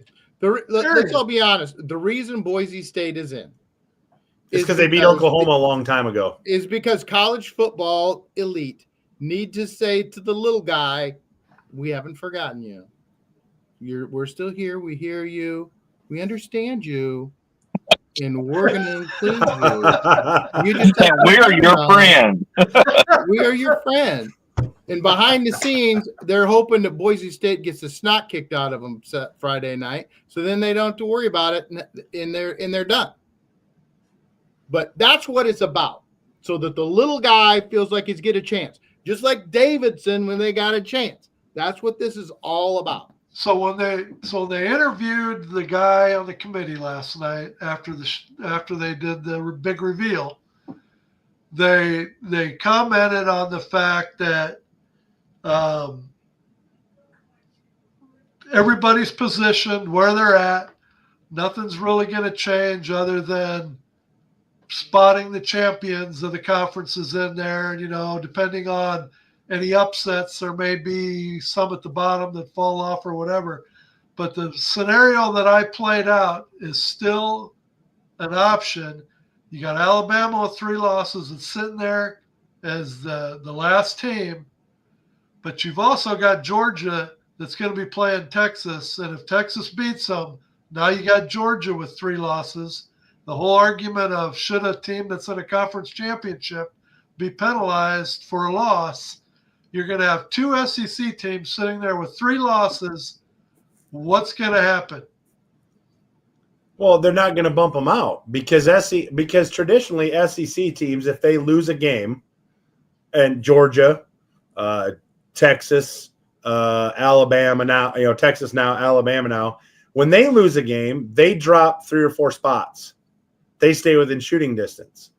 When an ACC team loses, or even a Big Ten team that isn't Ohio State loses, they drop 7, 8, 9 spots. If you think about this, if name your team, Oregon, maybe they might try to keep Oregon up there. If they were to lose to, well, according to the standings, close to the bottom feeder of the conference, 24-3. Now, I'm not picking on Alabama. Eric, use the example you used this afternoon because it makes perfect sense. You got Ohio State, already has 1 loss. Yeah. They play Michigan. Michigan puts 1 on them. They dropped from what? Was it 2 to 6? 2 to 6. Whatever. 2 to 6. You lose to Michigan, who you're a 21-point favorite the last game of the season, and you lose to Michigan. You go from 2 to 6 to and ensure. So you're basically saying that even though you lost your second game of the season, Yep, we don't care. You're a shoo-in to get in the tournament just because we don't you're care. Ohio State, basically. Yep.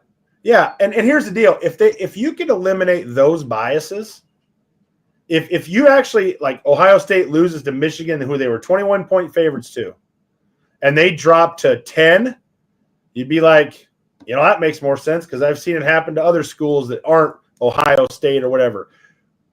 And I'm not bagging on Alabama, but it's the same thing. They lose badly to Oklahoma. Where did they drop to? 13. Just right there. So, if that's Iowa State or BYU or Arizona State losing to Oklahoma State, 20. That's the only thing that I wish they would stop doing. Penalize teams. You lose to a team that you shouldn't be losing to, you need to be penalized in the rankings. Not like, well, we feel they're better, so we're just only going to bump them 3 spots. So That's I where the think bias that comes from. I've won this debate because I still say let computers take it over, spit out the top 12, and we go. But we're going to move on to our picks. And before we get going, I just want to give everybody the update on where we're at on picks. Oh boy! Not that I'm, Of course he does. Not that I mean anything by this, but I will have our listeners know that as a group, you guys take no chances. You pick. I will say, as a group, favorite team every time. We were pretty damn good. What do we got? 11, 23, 36, 49, and 6. 49. We were. And said he's going to be able to cancel my Jets and my Chiefs picks. Whoa! Wait a second. I believe the only 2 guys all of last week that took actual chances, meaning they were the only ones on an island, 46 and 6. Sorry, were Eric and Brett. So when Chad makes that statement, you guys never take chances. I'm just saying. Okay. So that was the only one to take the Jets, and I was the only one to take Baltimore, and it cost us. When you just go 13 and 0, okay, well, everything changes now that you did it once. When you go 13 and 0, you don't have to take any chances. You just pick right, baby. Just pick right. 13 and 0.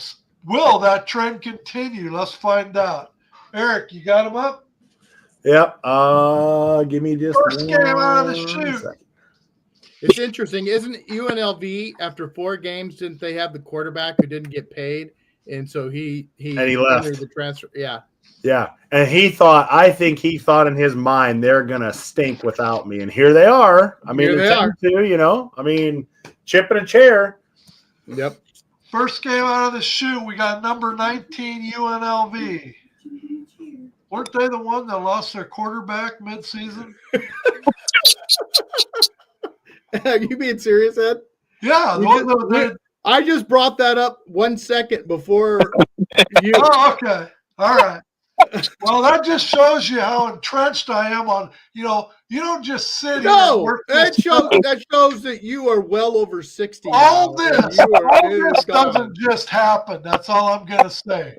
I'm moving, I'm shaking. I'm always doing something. You're moving and shaking. So you got to address me to get my attention because most times I'm focused. Okay. You're hugging that dog. Yeah, I don't know where that. Oh, it's back behind him. I was worried it was out of sight.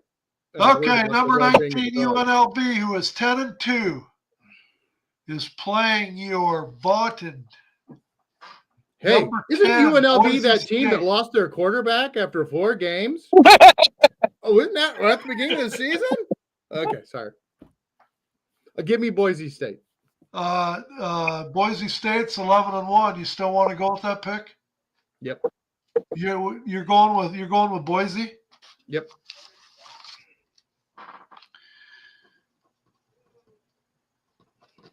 I too am going with Boise. What about you, Eric? You're muted, bud. You're You're muted. muted. We like it better when you're muted. God, it's nice. I'm taking the running red. Can you hear me Write it on now? your notepad. Yeah. There we go. Okay. Did you say Boise too, Brett? No, the running Rebs. Oh, you took the Rebs. More chaos. More chaos. Is Eric back with us or not? Yeah, give me Boise. Boise.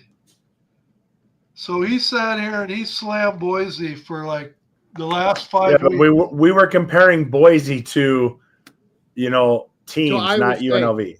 Okay, the next game. I hate you. These two teams, Hold on. Iowa State and Arizona State, have never met. Wow. Arizona State was picked to finish last in the preseason poll for the Big 12. Iowa State has only covered 2 of the last 6 games. Cyclones gave up 237 yards rushing to Kansas. They are ranked 99th in college football, giving up an average of 176.4 yards per Who do game. you got? Jesus. So now that Was you that- have this plethora of information, Who was Gale Sayers playing for Kansas that week? Yeah. That's what it felt like. who you I'm got, talking Eric? about- Oh, Arizona State.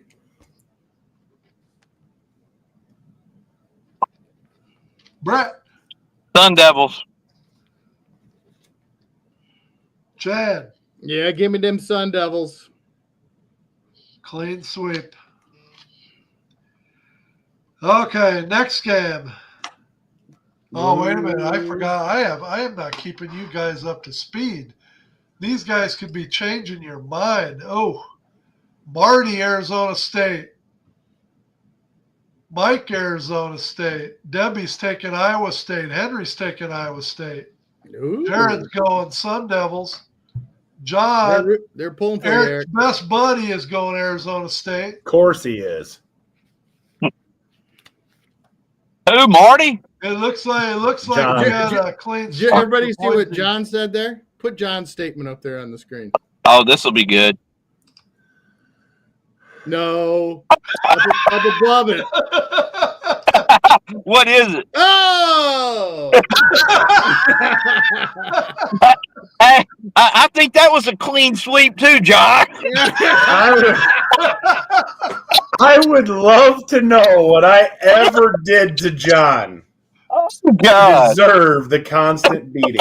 Eric, you do not know how long John waited for this opportunity. Oh, Put that up there on the comment line. I'm sure. perfect, John. Perfect.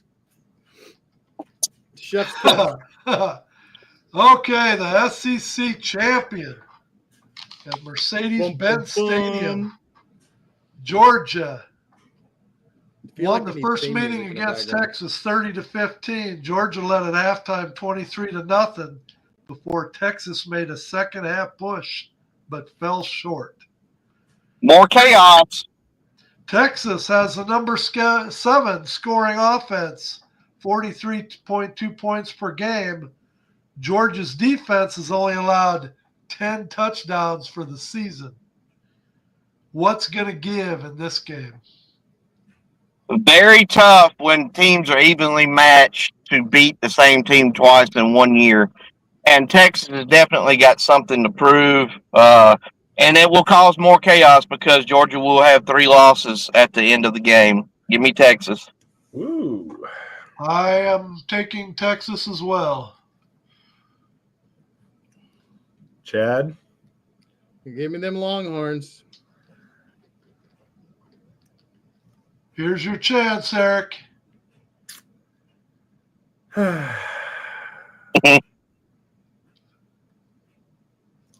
Give me Georgia. Going with Georgia, and I'm sure he, as you can tell, he used a lot of forethought on that one. We got, let's see who we got here. We got Mike, Henry, John, all taking. Oh, one team even took Iowa. We got They're not playing for anything. half Don't worry and about half. it. We got Brock taking Texas. We got John, Texas, Henry, Texas, Marty, Georgia. Debbie's got the dogs. Debbie's a Georgia fan. That don't count. Yeah, Debbie took Georgia. All That right, doesn't next count. game. Next game, we got number 3, Penn State, 11-1, going up against number 1, Oregon. He's 12-0. The Oregon is a 3.5-point favorite. I will Oregon. start off by saying Oregon. Yeah. Yeah. Blowout Oregon. I think I'll this be- has the potential to be the biggest blowout of the weekend. Yeah, I think this is like 20 points. Well, Penn State has no offense. How they're ranked number 3 is I don't You know. say that, beyond. but I was surprised as well when I looked into this.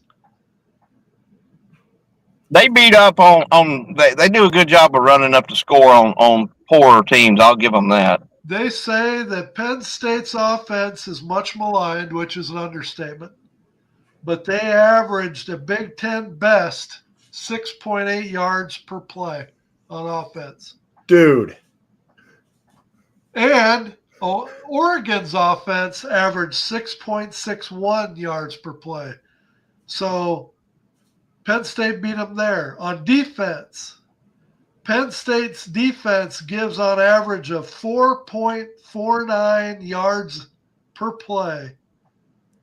Most of their games prior to Ohio State were within a score or two.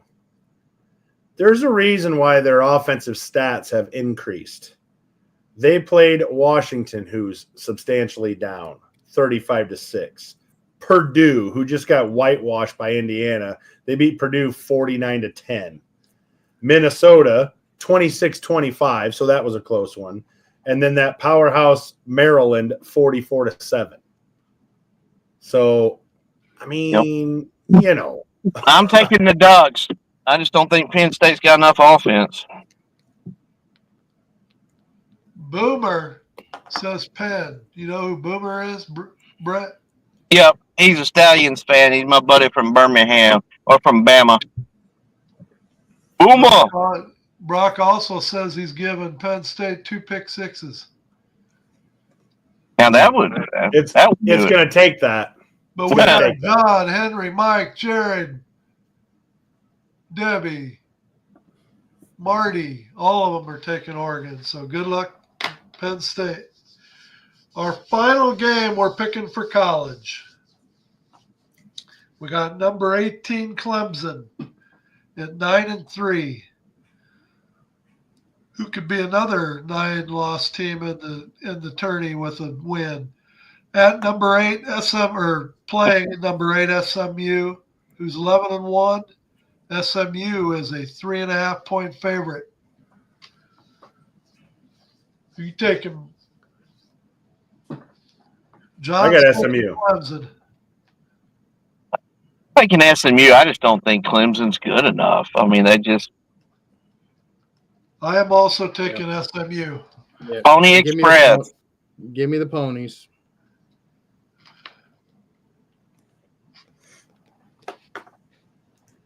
At what point does Dabo finally start dabbling in the transfer portal? He's That's going the to question. have to. Clemson. Debbie's with John. They both took Clemson. He's going to have to. I don't know. Marty and Maybe Henry. he sees all the money that Nick's making doing commercials and TV and a media darling. Maybe he just goes, I'm gonna join Nick out there on the pundit circuit. I wouldn't be surprised if Dabo don't just throw his hands up. I know Brian Kelly made numerous statements today about it. Said it, as opposed to signing day and it being exciting, it was like tax day. Yeah. And Okay, that's- with Mike that's said saying Clemson something. upset. Eric, who did you take? I took SMU. You took I was the first one out of the gate, bud. I took all the home teams. I don't like that at all. Okay, so take that on down. We are going to get into a quick NFL segment here. Real quick. Got to make it quick because, whew. And I am going to put up what everybody is watching the show for tonight. Well, Oh, It's Week 15 NFL Power Rankings. oh yeah, I saw that text. Brett, you got my power rankings done. That's when I Brett, said, we're gonna get whoa. it done. Yes, little Eddie, we'll get it done. So really not too much movement in the top.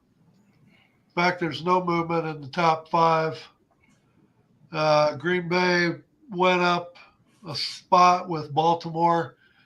You know, I was going to drop Baltimore more than I did, but I only dropped them to 8.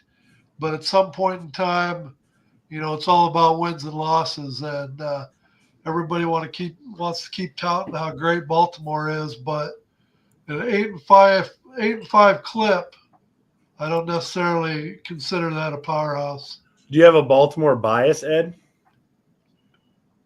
No. No. No, the big dropper probably was Arizona. I had Arizona dropping down to number 13. Let's see, Denver. I dropped Denver down a couple. Even though they won, Cleveland did everything they could. Jameson Winston did everything he could to help Denver seal that victory.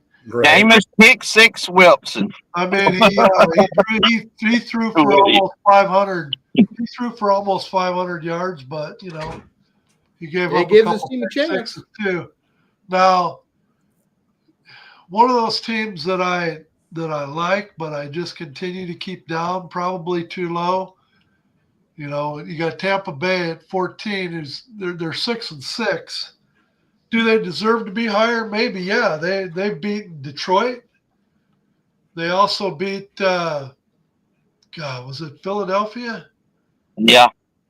They beat Detroit and Philadelphia. Of course, Philadelphia wasn't on their mad run when they beat Philadelphia, but still, Tampa Bay's resume is pretty impressive with some of their wins, but they also go to overtime with Carolina. So as much as you want to give Tampa Bay credit, you have to keep knocking them down. Washington, I moved them up a little bit. They finally played better this last week. I moved Texas up. They played better this last week.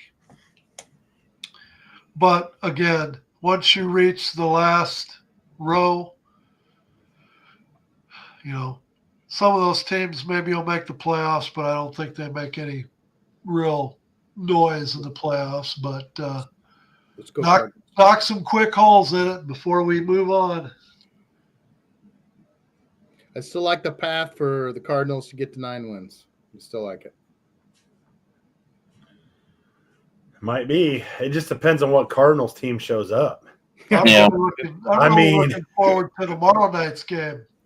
Detroit and Green Bay, one of those two is taking a loss. Either one helps. Well, I listen, I can never I know we probably have Green Bay fans that watch this show, but I just can't ever root for Green Bay. I just can't. If Minnesota's playing Green Bay, I'm rooting for Minnesota. I don't care. I don't care if I needed the Minnesota or Green Bay to win for the Bears to get into the playoffs. If they were playing Minnesota, I still rooting for Minnesota. Like, I just can't physically do it. Well, to me, nobody gets more of a pass than Jordan Love. He can throw. Jordan Love, you mean? Oh, Love. I think excuse me. okay. But he just keeps continuing to get hall passes. Yeah. Well, because they want the storyline to be so bad. Oh, Green Bay from Favre to Rodgers to Love. Like, they want that so bad that they are going to give him every single opportunity. They're going to give him so many passes, like you said, so many hall passes that it's going to be unbelievable. And they will. So what happens? What happens when Green Bay played Detroit here a couple weeks ago? the game was still in reach going right before halftime when Jordan Love throws that stupid pick six right before halftime that gives Detroit a good 2-touchdown cushion at halftime. What happens if Sam Darnold makes that throw? Or Correct. You fill in the blank on the quarterback. Oh my God, they'd have been ripping them apart. Yep. I mean, it's not like he hasn't thrown the touchdowns, but 11 picks? 11 picks? I mean, they've anointed Jordan Love the next Rodgers. Okay. Here's his stat line. 2,518 yards, 20 touchdowns, 11 picks. Okay? Okay. Let's look at some of the young quarterbacks in the league that are rookies. Let's look at I got Chicago pulled up. Caleb Williams, 2,612 yards. So he's thrown for 100 more yards, 14 touchdowns, only 5 picks. Then you go to Daniels. Let me pull Daniels up here. And you go to Daniels, and he has 2,819 yards, 15 touchdowns, and 6 picks. So, I mean, I don't know. Am I wrong, Chad? Am I wrong saying that Love is not all that in a bag of chips? Am I missing it? I mean, am I just being too hateful? What is it? I think part of it is you're being too hateful. I think the other part is that the NFL, my philosophy has always been there were 3 national teams for decades. 3 national teams were the Cowboys, the Raiders, and the Steelers because of the 70s and the foundation that put into our generation, Ed and I's generation, and what that did. Why is he a Viking fan then? The Raiders have fallen off and are no longer in that mix. So no matter what city you went to, there were tons and tons and tons of those fans. So I think the NFL is so desperate to replace the Raiders, they want to do it to the darling Green Bay Packers from the frozen tundra. They don't have an owner. They're all owned by the fans. And so there's this theme of love affair that the NFL has with Green Bay that's frankly quite sickening.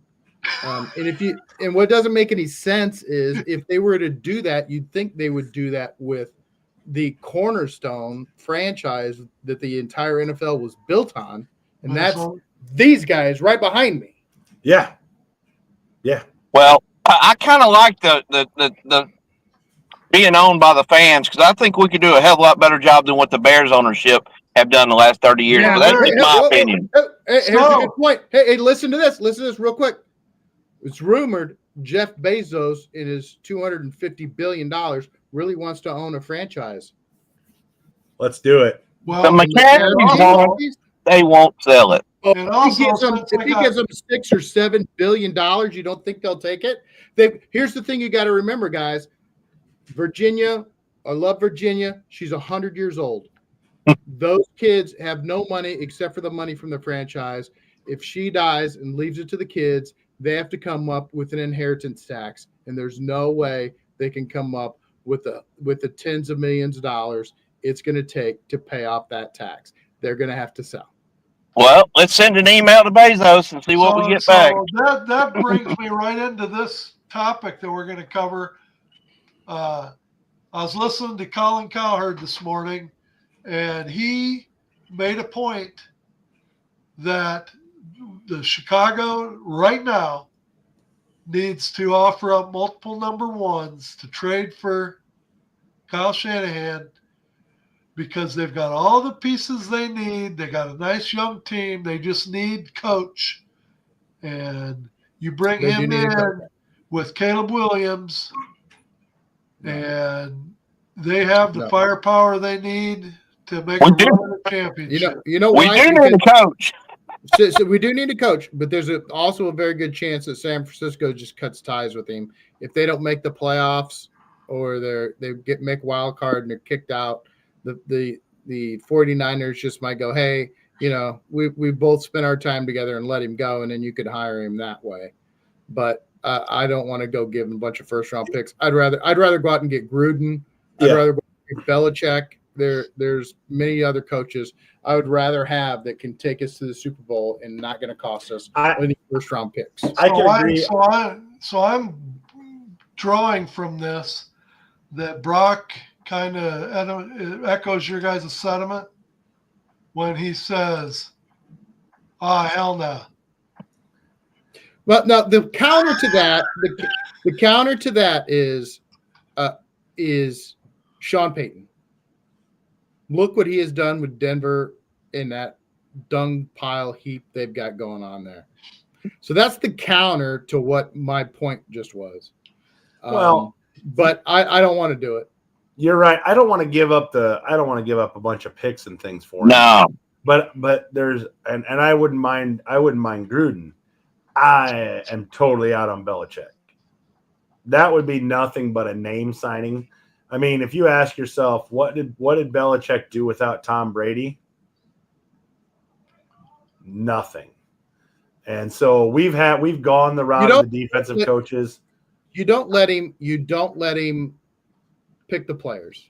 He can't have personnel. So he can have personnel input, but he doesn't get personnel he doesn't get all the power of the personnel like he had in New England. Belichick's going to end up in New York probably with what, the Jets or the Giants? I think probably the Giants. I think He the hates Giants. the Jets. Yeah, he's not going to the Jets. He's got history with the Giants. I could see Belichick going to the Giants, but I would be okay with Shanahan. I'm just not okay with giving a bunch of picks for him. Yeah. Well, how about this? Hey, there's a guy that's won everywhere he's been. Let me see. Stanford, the 49ers, Michigan. Oh, and he played with the Bears. How about Harbaugh? Oops. Yeah. Why in the hell? I just knew when it was obvious that Harbaugh was dipping on Michigan, like, okay, that's perfect. And we've got players coming. We're going to be young. He's won everywhere. He won at Stanford. He kicked Pete Carroll and USC shit in when he was at Stanford, and this was back when Pete Carroll had things rolling at USC. And we didn't offer him the job at Chicago. It would have made all the sense in the world. Yeah, I agree. I said the same thing, but we all did. I mean, the Bears keep doing Bears things. Yeah, hey, you think it's too late to offer him now? I bet he would come on home. You don't think he'd come on home? No, he ain't come on home. Come on, man. He's got to come on home now. He's got to come on home. All right, with that. He's got to come on home. With that, let's get to the picks.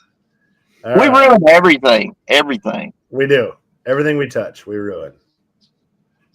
We Game are one. getting to the picks. First game. Tomorrow night, Prime Video. We got Green Bay at 9-3, traveling to Detroit, who's 11-1. Detroit is 3.5-point favorites. Who wants to go first? Yeah, Detroit. Give me Detroit. I got Detroit. What about you, Brett? At some point, Detroit's going to lose another game, right? There you go. Give me Green Bay. Oh, boy. You can stomach that better than me. I don't feel good about it. Yeah, Marty says Green Bay's going to win with a Hail Mary pass. That wouldn't shock me. They've already won 3 games on the final play of the game, so that makes perfect sense. Atlanta 6-6, the reunion of Kirk Cousins going back to Minnesota. Quick question, Ed. A 5-point favorite at 10-2. Do they cheer him or do they boo him? Or is it just kind of a mix? I think they give him the friendly pat to begin the game, but I think that they are hoping for a grease fire, that he is going to crash and burn. I think they are going to bring the heat because Kirk Cousins has never been known to handle the blitz real well. I think Flores is going to bring the house on him early and often. Yeah. I got Minnesota. So do I. Atlanta's Vikings. a mess. Oh, we got a clean sweep on the comment line other than Marty. Marty's going with Atlanta. I was just starting to like Marty, too. I think he's got relatives that are Falcons fans, and we don't live far from there. But but wouldn't it be such Kirk Cousins though to go from 4 picks to 4 touchdowns and beat his old team? That would be absolutely Kirk Cousins. Yeah. Mike How you like that? Marty, too. You like that? You like that? How you like that? With his gold chain. You like that? The team you just can't figure out. They talk about a roller coaster ride. Neither one of them. It's 7-5, leading the NFC West. Traveling to Arizona, who was on a hot streak till they've lost their last 2, making Chad very nervous. They're not going to hit the 10 wins he guaranteed before the season started. I'm going to slap the coward yellow off that jacket, Ed. Who you got, Chad? Give me them cards. Let me see. Hold on. I don't know which. I got Arizona as well. I don't know which Seattle. I don't know which Arizona team's going to show up. So just wait a second. He gonna flip a quarter. Arizona. It's a clean sweep, then. I mean, I don't know on this game. I mean, Arizona could score. I mean, both of them are just like this. Arizona could score 6, and they could score 30. Everybody on the viewers took Seattle except for Brock. Brock's got Arizona. Or wait a minute, excuse me. Everybody took Seattle. Wow. Everybody took Seattle except for Brock picking Arizona.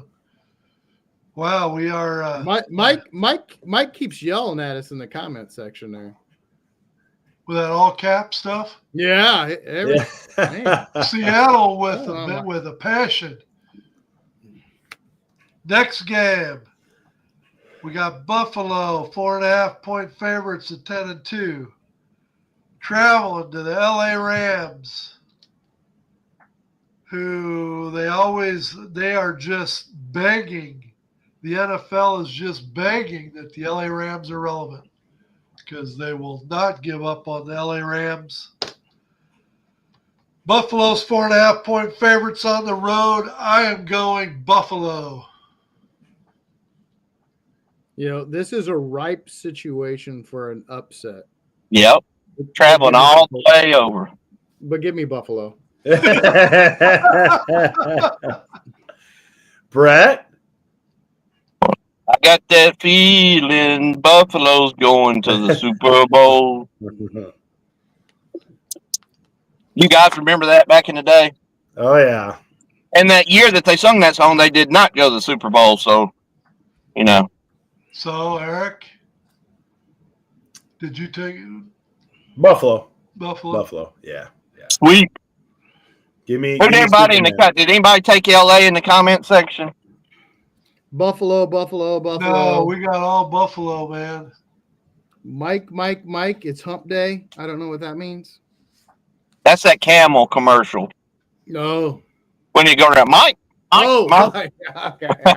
You remember the Camel? Yeah. Oh, yeah. All right, what some would call the game of the week. 4-8 Chicago, traveling to Candlestick Park. No, and we don't ever do well there. San Francisco 5-7. San Francisco 4-point favorites. Niners. I'm worried about draft position. 1984. Bears go to San Francisco in the NFC Championship game. Yeah, we whitewashed them that day. Yes, sir. No, we got. Oh, that was but we came back and beat them the next year. Yeah. And that is the game where I became a Bears fan, and it's not going to happen this year. Give me the Niners. But you remember at the beginning of the following season, the Bears did go in there and righted the wrongs. Yeah. Eric? Niners. Wow. You talk about we've got a crowd. The only opposing team this whole 5 games so far is Brett taking Green Bay over Detroit. Other than that, it's clean sweep all the way across. Last game. Who'd you take? I took San Francisco. Well, look at the crowd. The crowd's going against us. They're all going Chicago, Chicago, Chicago. I hope they're right. Marty went. I hope you're right, guys. I'll be. No, taking you it. guys aren't, because you want the draft position. No, That's all you guys win. have cared about the last 5 years is draft. I want. Yeah, look out for us. I want to win. I want to win. Learn to win. We're gonna get a top 10 pick anyway. I want to win. Let those top 5 teams worry about quarterbacks. We want the best offensive lineman available. Take him. Last game. The LA Or the next Aaron Donald. The LA Chargers at 8-4 limp in to Arrowhead Stadium, where the Kansas City is in the friendly confines at 11-1. They're 4-point favorites. Sunday night game. KC, I'm not picking against them. Ed knows how to get me at the bottom of it. Just always have the Jets and KC games. He always does it. Give me the chefs. Chad's got the chefs. I got KC Brett? as well. Brett? Give me the Chargers. The Chargers. Chargers. Brett's swinging the balls around tonight, maybe picking the underdogs. And then I'll be crying again next Wednesday. Brett, we're the only ones that can make games up this week. Just saying. Oh, Again. did Chad and I agree across the board? Yep, again. Brett and I are the only ones that can make games up this week. Brilliant minds think alike, Ed. That's right. So it's not all about trying to make Chad's- waves. We're not like Eric looking for all the angles. Old We age just and pick up treachery the way will we overcome see 'em. youth and enthusiasm 7 days a week. no matter how it shakes out, Chad's still going to be 4 games down. So, I mean, I just don't see a whole lot of ballsy picking there. Whatever. No, I'm done. You guys aren't doing it except for I Brett. tell you what, though, with the exception of I'm not doing it. Georgia. Yeah. I Georgia. tell you what, with the exception of Marty, Georgia beat Texas already. How's that an upset pick? You took Texas. Ed took I know, Texas. they got beat last Brett time. took Texas. They got beat last time. with the exception I'm of on an Marty, island. with the exception of Marty, everybody on the comment line took the Chargers. There you go, Brett. The There's your Chargers. name. The Chargers. They must not have heard my comment. They must not have heard my comment about the Chargers limping into Arrowhead, because No. I think they said that the Chargers are going to have, is it 3 defensive backs down for that game? Yeah. Yeah. They're So- hurting. I'm going to take the Chiefs then. Oh, no. Oh, no. We're still on the show, Ed. Oh, no. We're still on the show. He can take him. him. You're anything like Eric. No, you made your pick. Whoa. Whoa. It's, And We are waited like not- 3 days later. We have not moved on to the next game. He can change it if he wants. You wanted to change it like Friday. there is no I'm other not game. changing it. The The minute Chiefs are due to Chiefs lose again. comes out of his mouth, it's over. Chiefs. Done. Sorry. Sorry. Who can play that game? Oh, jeez. Anyway, I digress. I digress. Well, I hope everybody enjoyed the show tonight. Again, big thank you out there. We've got a lot of pages, whether it's UFL, NFL, college. We've got a lot of pages out there that enjoy the show and allow us to post on their pages each week. We really do appreciate that. Give us a follow. Facebook, Give us a like. X, YouTube. Give us a follow. YouTube. Really And helps, listen. guys. It really helps if you give us a follow. On Facebook and X, Brett does a phenomenal job with keeping everybody up to date on what is going on. Trust me, in college and the NFL. So you can, if it's happening, it's probably on our Facebook page. So you can check it out and then give us a like and a follow when you're there. Follow us through the rest of the college. Follow us through the rest of the NFL. We're going to dive, as you can tell, with, we thank Mike Mitchell again for coming on the show. Mike was a lot of fun. He had a lot of knowledge. He brought a lot of insight to our discussion, and we hope to have him on several more times the upcoming season. We might have to pay him next time, because considering the way we were acting backstage before the show started.